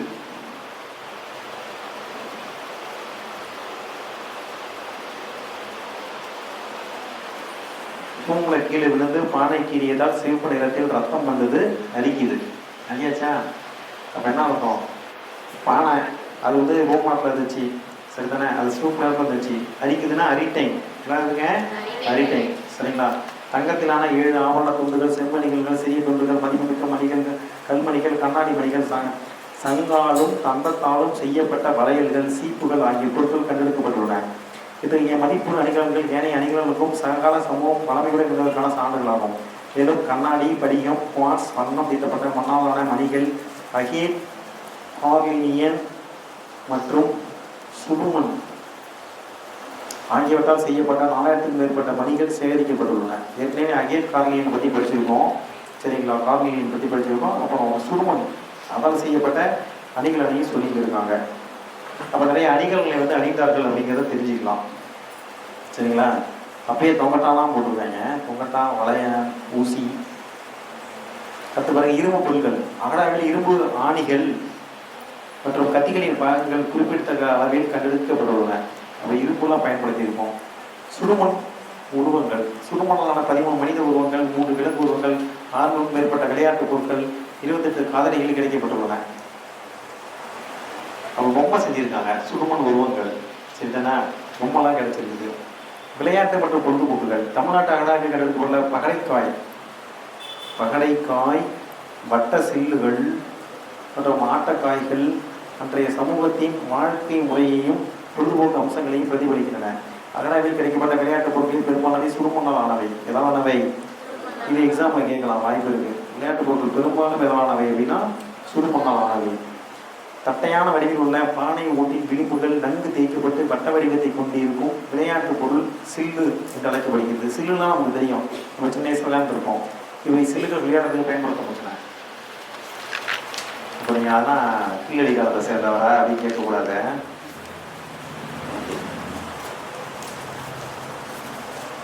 பாருங்களேன், கீழடி மற்றும் சிந்துவெளி குறியீடு இவர்கள் ஒற்றுமையும் கொடுத்துருக்காங்க. அதனால் சிந்துவெளி முத்திரை எப்படி இருக்குது, கீழடி முத்திரை எப்படி இருக்குது. அது போல் பார்த்தீங்கன்னா சிந்துவெளி முத்திரை 307 கொடுத்துருக்காங்க. சரிதானே? இதனால சிந்துவெளி நாகரிகமே திராவிட நாகரிகம் தான், தமிழ் நாகரிகம் தான் சொல்லக்கூடியவங்களும் இருக்காங்க. அப்போ பாருங்க, வைகை நதிக்கரையில் உள்ள கீழடி எக்ஸாம் இதை கூட கேட்கலாம். கீழடி எங்கே அமைந்துள்ளது? நமக்கு தெரியும் மதுரைக்கு பக்கத்தில் அப்படின்னு. அப்போ வைகைன்னு போனோம்னா விட்டிங்கன்னா எதுவும் பண்ண முடியாது. என்ன மாவட்டம்? சிவகங்கை மாவட்டம். சரி, அகடாவின் மூலம் நகரமாக கிமு 6ஆம் நூற்றாண்டிலிருந்து தொடங்குகிறது என்பது தெளிவாகிறது. இதே காலகட்டத்தில் தான் வட இந்தியாவின் கங்கை சமவெளி பகுதியில் நகரமயமாதல் தொடங்கியது என்பது குறிப்பிடத்தக்கது. சரிங்களா? நமக்கு கிமு 6ஆம் நூற்றாண்டிலே நகரமயமாதல், அர்பனைசேஷன், ரொம்ப திட்டமிடப்பட்ட வீதி, சரிங்களா, கழிவுநீர் போட்டு கால்வாய், நன்கு கட்டப்பட்ட வீடுகள், அதில் அறைகள், இதெல்லாம் இதுதான் நகரமயமாதல். சரிதானே? குருணை நாகரிகம். அது என்னதுங்க? குருணை நாகரிகம். தமிழ் பண்பாட்டின் தொட்டில் நல்லா தெரிஞ்சுக்கணும். இந்த வருஷம் புக்கு உங்களுக்கு என்ன பண்ணணும்னா அவைலபிளாக இருக்கும் வெப்சைட்டில். நீங்கள் பழைய புக்கே வச்சுருந்தாலும் உங்கள் புக்கில் இல்லாமல் ஏதாவது எக்ஸ்ட்ரா பக்கம் அங்கே இருந்ததுன்னா அதை பிரிண்ட் போட்டு புக்கில் ஒட்டிக்கிங்க. சரிதானா? நம்ம கொஸ்டின் சென்டர் நீங்கள் அப்டேட்டிவாக இருக்கீங்களான்னு பார்ப்பாங்க. எதை பார்ப்பாங்க? நீங்கள் அப்டேட்டிவாக இருக்கீங்களா, டே டு டே அப்டேட் பண்ணிகிட்டே இருக்கீங்களான்னு பார்ப்பாங்க. அப்போ அப்டேஷன் ரொம்ப முக்கியம். அதுலேருந்து கேள்வி வந்துருச்சுன்னு வச்சுக்கிங்க, கந்தலாயிரம். குருணை தாமிரபரணி தமிழ்நாட்டின் ஒரே வற்றாதாராகும். அப்படியா? வற்றாதா? டாக்டர் கொடுத்துருக்காங்களா? புக்கில் கொடுத்துருக்காங்க. சரி, ஓகே. வற்றாத ஜீவநதியா குருணை? எதுங்க கேட்பாங்க, தமிழகத்தை வற்றாத ஜீவநதி இது அப்படின்னு. உடனே நம்ம காவிரி அப்படின்லாம் போடக்கூடாது. இப்போ நல்லா தண்ணி வருது. இது திருநெல்வேலி தூத்துக்குடி மாவட்டத்தின் வழியே பாய்கிறது. எதோ வழியாக பாய்கிறது? திருநெல்வேலி தூத்துக்குடி. குருணை ஆற்றின் கரையில் அமைந்துள்ள ஆதிச்சநல்லூரில் 1876 ஜெர்மனிய பரப்பாய்வாளர் டாக்டர் சாஃபோர் என்பவரால் அகழாய்வு நடத்தப்பட்டது. குறிச்சிங்க, நான் கொஸ்டின் செட்டாக தான் அந்த கேள்வி கேட்டுறேன். வெரி இம்பார்ட்டன் போடுவேன். சரிங்களா? 1876 அகழாய்வு பண்ணாங்க. நேர்த்தி கூட படிச்சோமா இல்லையா? 1876 வேற எந்த வருஷம்? 2003 1900 அப்புறம் ஆய்வுகள் நடத்தப்பட்டதுன்னு பார்த்தோம். நம்ம 1876 ஜெர்மனியை சேர்ந்தவர் சரிங்க, ஜெர்மனியை சேர்ந்தவர். ஒரு பேர் என்னதுங்க? டாக்டர் சாஃபோர். என்பவரால் அகழாய்வு நடத்தப்பட்டது.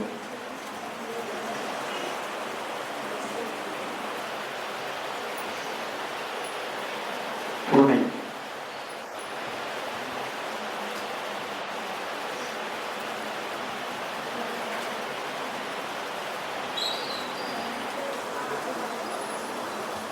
பொறுமையாக இருந்து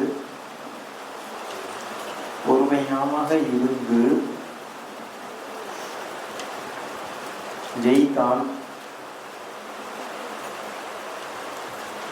பொறுமையாக இருந்து ஜெயித்தால் ஜக்கு தருவேன்.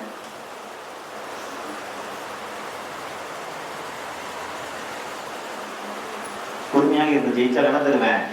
ஜக்கு தருவேன். பொறுமையாக இருந்து ஜெயிச்சால் ஜக்கு தருவேன். பொறுமையாக இருந்து ஜெயிச்சா ஜக்கு தருங்க. சரி தானே? இப்போ பொறுமையானா பூனைன்னு அர்த்தம், ஜெயித்தாலாம் ஜெர்மனின்னு அர்த்தம். ஜக்கு தருவன்னா ஜாகூர், என்னதுங்க ஜாகூர்.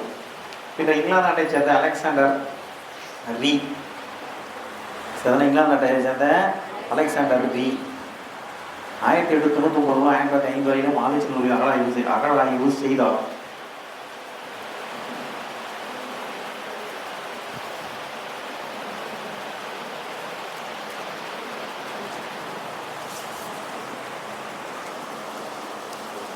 அலெக்ஸ் சட்டையில்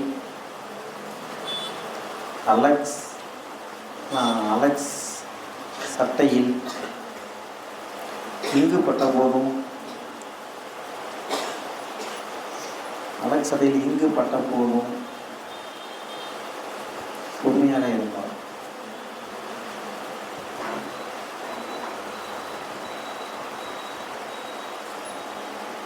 அலெக்சடையில் இங்கு பட்ட போதும் பொறுமையாக இருந்தார். அலெக்சடையில் இங்கு பட்ட போதும் பொறுமையாக இருந்தார்.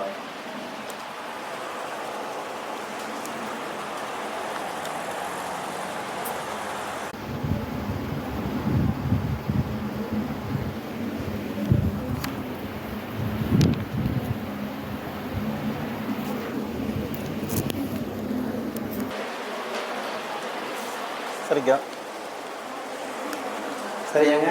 அலெக்ஸ் சட்டையில் இங்கு பட்ட போதும் பொறுமையாக இருந்தார். பொருணையை பற்றி அலெக்சாண்டரும் என்ன பண்ணாரு, ஆய்வு பண்ணாரு. பொறுமையாக இருந்தார்னா பொருணைன்னு அர்த்தம். சரிதானே? இங்கு பட்ட போதும் அவர் இங்கிலாந்து நாட்டை சேர்ந்தவர். ஆதிச்சநல்லூரில் அகழாய்வு செய்தார். அவர் அகழாய்வு செய்து சும்புரு சென்னை அரசு அதிகாட்சிக்கு காட்சியில் வைக்கப்பட்டுள்ளார். இதற்கு பின்னால் சுமார் ஒரு நூற்றாண்டுக்கு பிறகு இந்திய அரசு தொழில் துறையினர் ASI 2004 ஆண்டில் ஆதிச்சநல்லூரில் தொழில் அகழாய்வு செய்தனர். இந்த அறிக்கை அண்மை வெளியிடப்பட்டுள்ளது. தமிழக அரசின் தொழில்துறை ஆதிச்சநல்லூரின் ஈமக்காடுகள் வாழிட பகுதி பொதுமேடுகளில் அகழாய்வு பணியினை 2019 முதல் 2023 வரை துவங்கியது. கொற்கை சங்க இலக்கியத்திலும் கிரேக் இலக்கியங்களிலும் குறிப்பிடப்பட்டுள்ள ஒரு பழைய துறைமுகமாகும். சரிங்களா? அடுத்தது பார்த்தீங்கன்னா கொற்கை. என்னதுங்க கொற்கை? அதே சமயத்தில் தமிழ் பண்பாட்டின் தொட்டில்னு சொல்லியிருக்காங்க. பொருளை என்ன சொல்லியிருக்காங்க? தமிழ் பண்பாட்டின் தொட்டில். தொட்டில பொறுமையா ஆட்டணும் அப்படின்னு எழுதிங்க. தொட்டிலை பொறுமையாக ஆட்டிவிடணும்.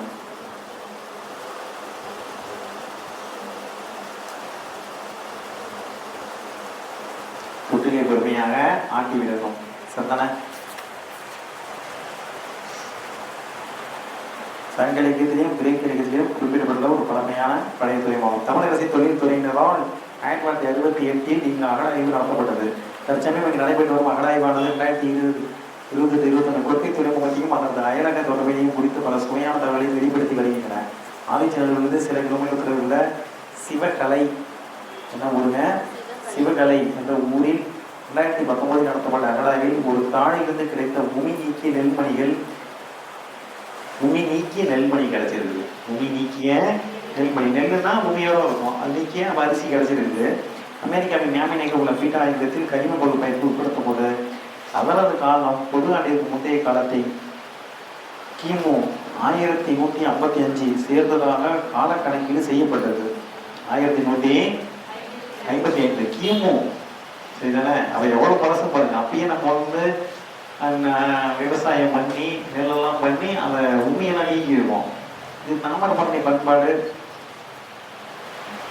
3200 வருட பழமை என்று உறுதிப்படுத்தப்படுகிறது. 3000, ஏன்னா இது ஒரு 1155 தான். இப்போ 2000 கூட்டிக்கணும். சரிங்களா? அப்ப கீழடியை விட என்ன பழமையானது எதுங்க? அதனால அது தமிழ் பண்பாட்டின் தொட்டின்னு சொல்றோம். தமிழ் பண்பாட்டின் தொட்டின்னு சொல்றோம். 3200 வருட பழமையானது. சரிதானே? அந்த நெல்மணி எங்க கிடைச்சதுன்னா சிவகலையில கிடைச்சிச்சு. எங்க கிடைச்சிச்சு? சிவகலை.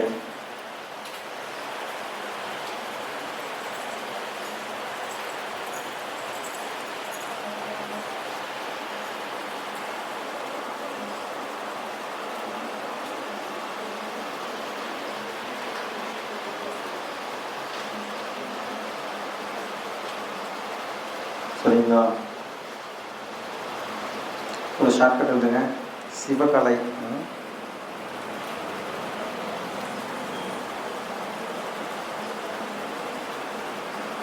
பொறுமையா நெல்லுதா சிவா. பொறுமையாக நெல் தா சிவா. பொறுமையாக நெல் தா சிவா. பொறுமை சரிதானே? பொறுமையாக நெல் தா சிவா. அடுத்து பாருங்க, அதுதான் ஆதிச்சநல்லூர் சிவகலை கொட்டையில் கண்டெடுக்கப்பட்ட தொல்பொருட்கள். ஈமத்தாடிகள் மண்பாறை அடுக்களில் 3 முதல் 12 அடி ஆழத்தில் புதைக்கப்படுகின்ற ஈமத்தாடிகளில் எலும்புகள் இறந்தவர்களின் பயன்பாட்டிற்கு தேவைப்படும் என்ற நம்பிக்கை வைக்கப்பட்டிருந்த பாத்திரங்கள் பொன் உயரளவு கொண்ட ஈயம் கொண்ட வெண்கல இரும்பு பொருட்கள் கிடைத்துள்ளன. நீள்வட்ட வடிவிலான பொன் தகட்டால் ஆன நெற்றி பட்டங்கள், சிறிய அளவில் பொறிக்கப்பட்ட முக்கோண வடிவ அணி வேலைப்பாடுகளுடன் நெற்றியில் கயிற்றால் இணைத்து கட்டுவதற்காக இரு முனைகளிலும் இடப்பட்ட துளைகளுடனும் கண்டெடுக்கப்பட்டுள்ளன. பொன்னாலான நெற்றி பட்டங்கள் அப்படின்னு வாய்ப்பு இருக்கா? பொன்னாலான நெற்றி பட்டங்கள் தானே இருக்கு, சரிங்களா? அதுல பாத்தீங்கன்னா நீள் வடிவிலான பொன்தகட்டாலான நெற்றி பட்டங்கள், சிறிய அளவில் பொறிக்கப்பட்ட முக்கோண வடிவ அணி வேலைப்பாடுடன் கூடிய நெற்றியில் கயிற்றால் இணைத்து கட்டுவதற்காக இரு முனைகளிலும் இடப்பட்ட துளைகளுடன் கண்டெடுக்கப்பட்டுள்ளன. சரிங்களா? நீள்வட்ட ஷேப்ல இருந்துச்சு, அதை கூட கேட்கலாம். என்ன வட்ட எந்த எப்படி இருக்கு? நீள்வட்ட பூமியை சூரியன் நீள்வட்ட பாதையில தான் சுற்றி வருது, அதுபோல் நீள்வட்ட வடிவில அந்த அணிகள் இருந்துச்சு. சரிதானே? அது பாருங்க, உயரளவு ஈயம் கொண்ட வெண்கல பொருட்கள், சிறிய பெரிய அளவிலான உயிரளவு ஈயம் கொண்ட வெண்கல பாத்திரங்கள் கண்டெடுக்கப்பட்டுள்ளன. கீழே சுடுமண் பெண் உருவங்கள், சிந்துவெளி அகழாய்வில் கிடைத்துள்ளதை போன்ற சுடுமண் பெண் உருவங்கள் கிடைத்துள்ளன. ஏற்கனவே அவங்க நடனமாடக்கூடிய பெண் ஏன் கிடைச்சிருச்சு? நடனமாடவும் மங்கையின் முகரையை பார்க்க சார்பே சொல்லியிருக்கோம். சரிதானே? அதுபோல இங்கேயும் பெண் உருவங்கள் கிடைச்சிருக்கு. இரும்பு பொருட்கள், எரி, வேல், ஈட்டி போன்ற குருவால் போன்ற 32 விதமான இரும்பிலான கருவிகள் கிடைத்துள்ளன. பானை வகைகள், கருப்பு சிவப்பு நிற பானை வகைகள், 500க்கும் மேற்பட்ட கீரல் குறியீடுகள், தமிழ் பிராமி எழுத்துக்கள் குறித்த பானைகள் கிடைத்துள்ளன. அணிகலன்கள், செம்பு, இரும்பிலான மோதிரம், பொன், கண்ணாடி தந்தம், எலும்பு போன்ற சங்கியால் செய்யப்பட்ட மணிகள், வளையல்களும் கிடைத்துள்ளன. கழிவுநீர் மேலாண்மை, இங்கே கிடைத்த செங்க கட்டுமானம் 29 வரிசையில் உள்ளது. இதெல்லாம் கேட்கலாம், எத்தனை வரிசையில்? வெரி வெரி இம்பார்ட்டன்ட் போட்டுருங்க. இங்க கிடைத்த செங்க கட்டுமானம் எத்தனை வரிசையில் உள்ளது? 29 வரிசையில் உள்ளது. இது நடுவில் ஒரு பெரிய பானை கிடைத்துள்ளது. மேலும் ஒன்றன் ஒன்றாக வைக்கப்பட்ட துளையிடப்பட்ட 9 சுடுமண் குழாய்கள் அக்காலத்தின் தொழில்நுட்ப சிறப்பை உணர்த்துகின்றன. சரிங்களா? துளையிடப்பட்ட 9 குழாய்கள் கிடைத்திருக்கு. சங்கு வளையல் தொழில்நுட்பம், முழுமையான சங்குகள், அறுக்கப்பட்ட சங்கு வளையல்கள், வளையல் துண்டுகள், இங்கு சங்கு வளையல்கள் செய்யும் தொழில்கூடம் இருந்தமையை வெளிப்படுத்துகின்றன. சங்க இலக்கிய பாடல் பலவும் கொட்டையில் சங்கு வளையல் தொழில் செய்பவர்கள் இருந்தமையை உறுதிப்படுத்துகின்றன. சரிங்களா? கொட்டையில் யார் இருந்தாங்க? சங்கு வளையல் செய்பவர்கள்.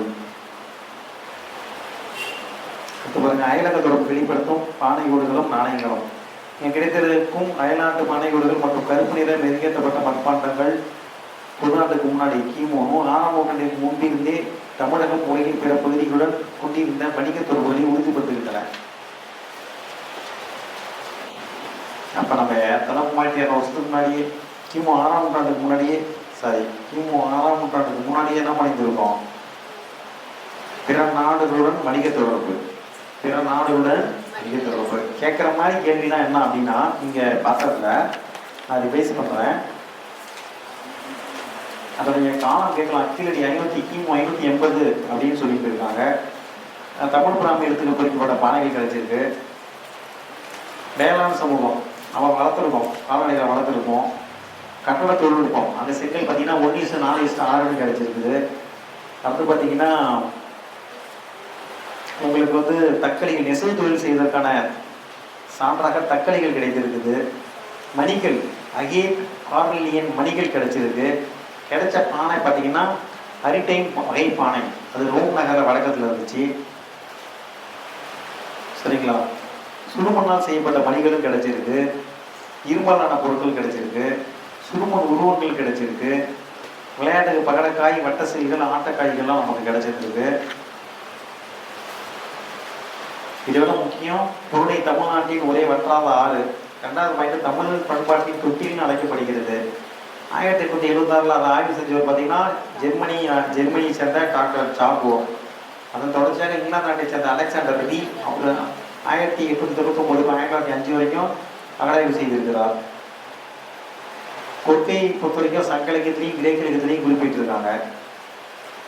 சிவகலை அப்படிங்கிற இடத்துல பார்த்தீங்கன்னா உமி நீக்கப்பட்ட நெல்மணி கிடைச்சிச்சு. பொறுமையா நெல்தா சிவா அப்படின்னு ஒரு ஷார்ட்கட் சொல்லியிருக்கோம். பொறுமையா நெல்தா சிவான்னு ஒரு ஷார்ட்கட் சொல்லியிருக்கிறோம். அதுக்கப்புறம் பார்த்தீங்கன்னா அது 3200 வருட பழமை வாய்ந்தது. எதுங்க? பொருணை நாகரிகம். பொருணை நாகரிகத்துக்கு இன்னொரு பேர் தாங்க தாமிரபரணி நாகரிகம். தாமிரபரணி, சரிங்களா? பொறுமையா வந்தா தாமதம் ஆகிவிடும் அப்படிங்கிறதுங்க. பொறுமையாக வந்தால்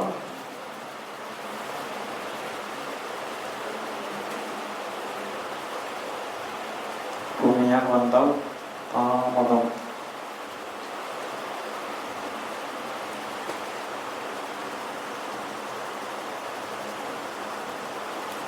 பொறுமையாக வந்தால் தாமதமாகிவிடும். சரிதானே?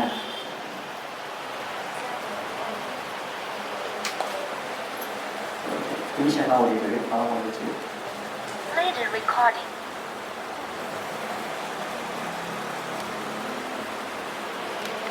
சரிதானே? வேற என்ன சொல்லியிருக்காங்க? கிமு 6ஆம் நூற்றாண்டு முன்னாடியே வேற நாட்டோட நம்ம தொடர்பு கொண்டிருக்கோம் அப்படின்னு சொன்னாங்க. முடிஞ்சாப்பா? சேந்தன் கூற்றன் அவங்கெல்லாம் யாரு? கலக்கிறது. அந்த சான்று எங்க இருக்கு? சிவகங்கை மாவட்டத்தில் உள்ள பூலாங்குறிச்சி. சிவகங்கை மாவட்டத்தில் உள்ள பூலாங்குறிச்சியில் கண்டுபிடிக்கப்பட்ட ஆய்வுகள் வந்து நமக்கு தெரிய வருது. சரிதானே? பார்த்து வச்சுக்கணும். சரி, ஓகே. சரி, ஒரு 2 மினிட்ஸ் பிரேக் எடுத்துப்போம். டெஸ்ட் இருக்கா மதியம்? ஓகே, சும்மா 5 மினிட்ஸ் 10 மினிட்ஸ். நான் எனக்கு ஒரு 5 நிமிஷம் பிரேக் தேவைப்படும். தண்ணிலாம் குடிச்சு வரேன், தொண்டை வலிக்குது, ஃபோன் வருது. சரியா? அதுக்கப்புறம் நம்ம அடுத்தது தமிழ் பார்க்கலாம். என்ன பார்க்கலாம்? இவர் இவ்வளவும் படிச்சும் 2 கொஸ்டின் 3 கொஸ்டின் தான் எக்ஸ்ட்ரா ஜிஎஸ்ல வரும். இதெல்லாம் எதுக்குன்னா நீ பார்டர்லாம் வைக்கக்கூடாது. சரிதானா? கன்ஃபார்மாக என்ன பண்ணிடணும்? ப்ரீலிம்ஸ் கிளியர் பண்ணிடணும். சரிதானா? அவ்வளவு உழைப்பு அதுக்கு தான் இப்போதைக்கு. இதை தொடர்ந்து அடுத்தடுத்து ஒரு எக்ஸாமே இதெல்லாம் நீ ஸ்ட்ராங்காக இருந்தீங்கன்னா மறைக்காத. எல்லாத்துக்கும் நானும் வீட்டில் போய் உட்காந்து கண்டினியூஸாக 3 மணி நேரம் என்னாலே உட்கார முடியாது. ஃபோன் பார்ப்பேன், எழுந்திரிப்பேன், போவேன், பாட்டு கேட்பேன், தூங்குவேன். நீங்களும் அப்படிதான். நீங்கள் எப்படி 3 மணி நேரம்? நேற்று நான் எழுந்திரிக்கவே இல்லை. இன்னைக்கு ஃபோன் வந்துகிட்டே இருக்கு, அதனால எழுந்திரிக்கிறேன். இதுதானே? அப்படி உட்காந்துடணும். உட்காந்தா ஒன்றாவது எழுந்திரிக்கக்கூடாது. தண்ணியெல்லாம் கொண்டு வச்சுக்கணும், நோட்டு புக்கு கொண்டு வச்சுக்கணும், பென்சில், பேனா, ஹைலைட்டரு, மார்க்கர் எல்லாம் கொண்டு வச்சுக்கணும். ஒரு நேரத்தில் எழுந்திரிக்கக்கூடாது. படிக்க உட்காரிங்கன்னு வச்சுக்கோங்க, 6 மணிக்கு உட்காடுறீங்க, 7 மணி வரைக்கும் எழுந்திரிக்கக்கூடாது. 1 ஹவர் எழுந்திரிக்கவே கூடாது. அப்படின்னு உட்காந்துருக்கணும். உட்காந்தீங்கன்னா படிச்சிருக்கீங்க. கொஞ்சம் நம்ம தூரம் வச்சிடணும். சரிதானே? டேபிளில் படிக்கிறீங்கன்னா ஒரு கொஞ்சம் 2 அடி தள்ளி பக்கத்தில் தான் எடுத்து பார்க்க தோணும். அதுக்காக. சரிதானே? புரியுதா இல்லையா? ஓகே. இந்த கோயிலா புரியுதா? மதுரை காஞ்சி யாரை பற்றி சொல்லியிருக்காங்க? புதுக்குருதி, பெருங்குருதி. வேற யாரை பற்றி சொல்லியிருக்காங்க? இருங்க, அவங்க கூட சொல்லுவாங்க. வேற யாரை பற்றி சொல்லியிருக்காங்க? பழையங்காலத்து சிறுவன்ற பாண்டியன் நெடுஞ்செழியன் அவங்க பற்றி சொல்லிட்டு இருக்காங்க. சரிங்களா? மாங்குளம். மாங்குளம் என்ன சாக்கடை?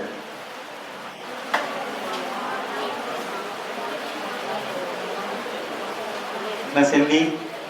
மாங்குளம்.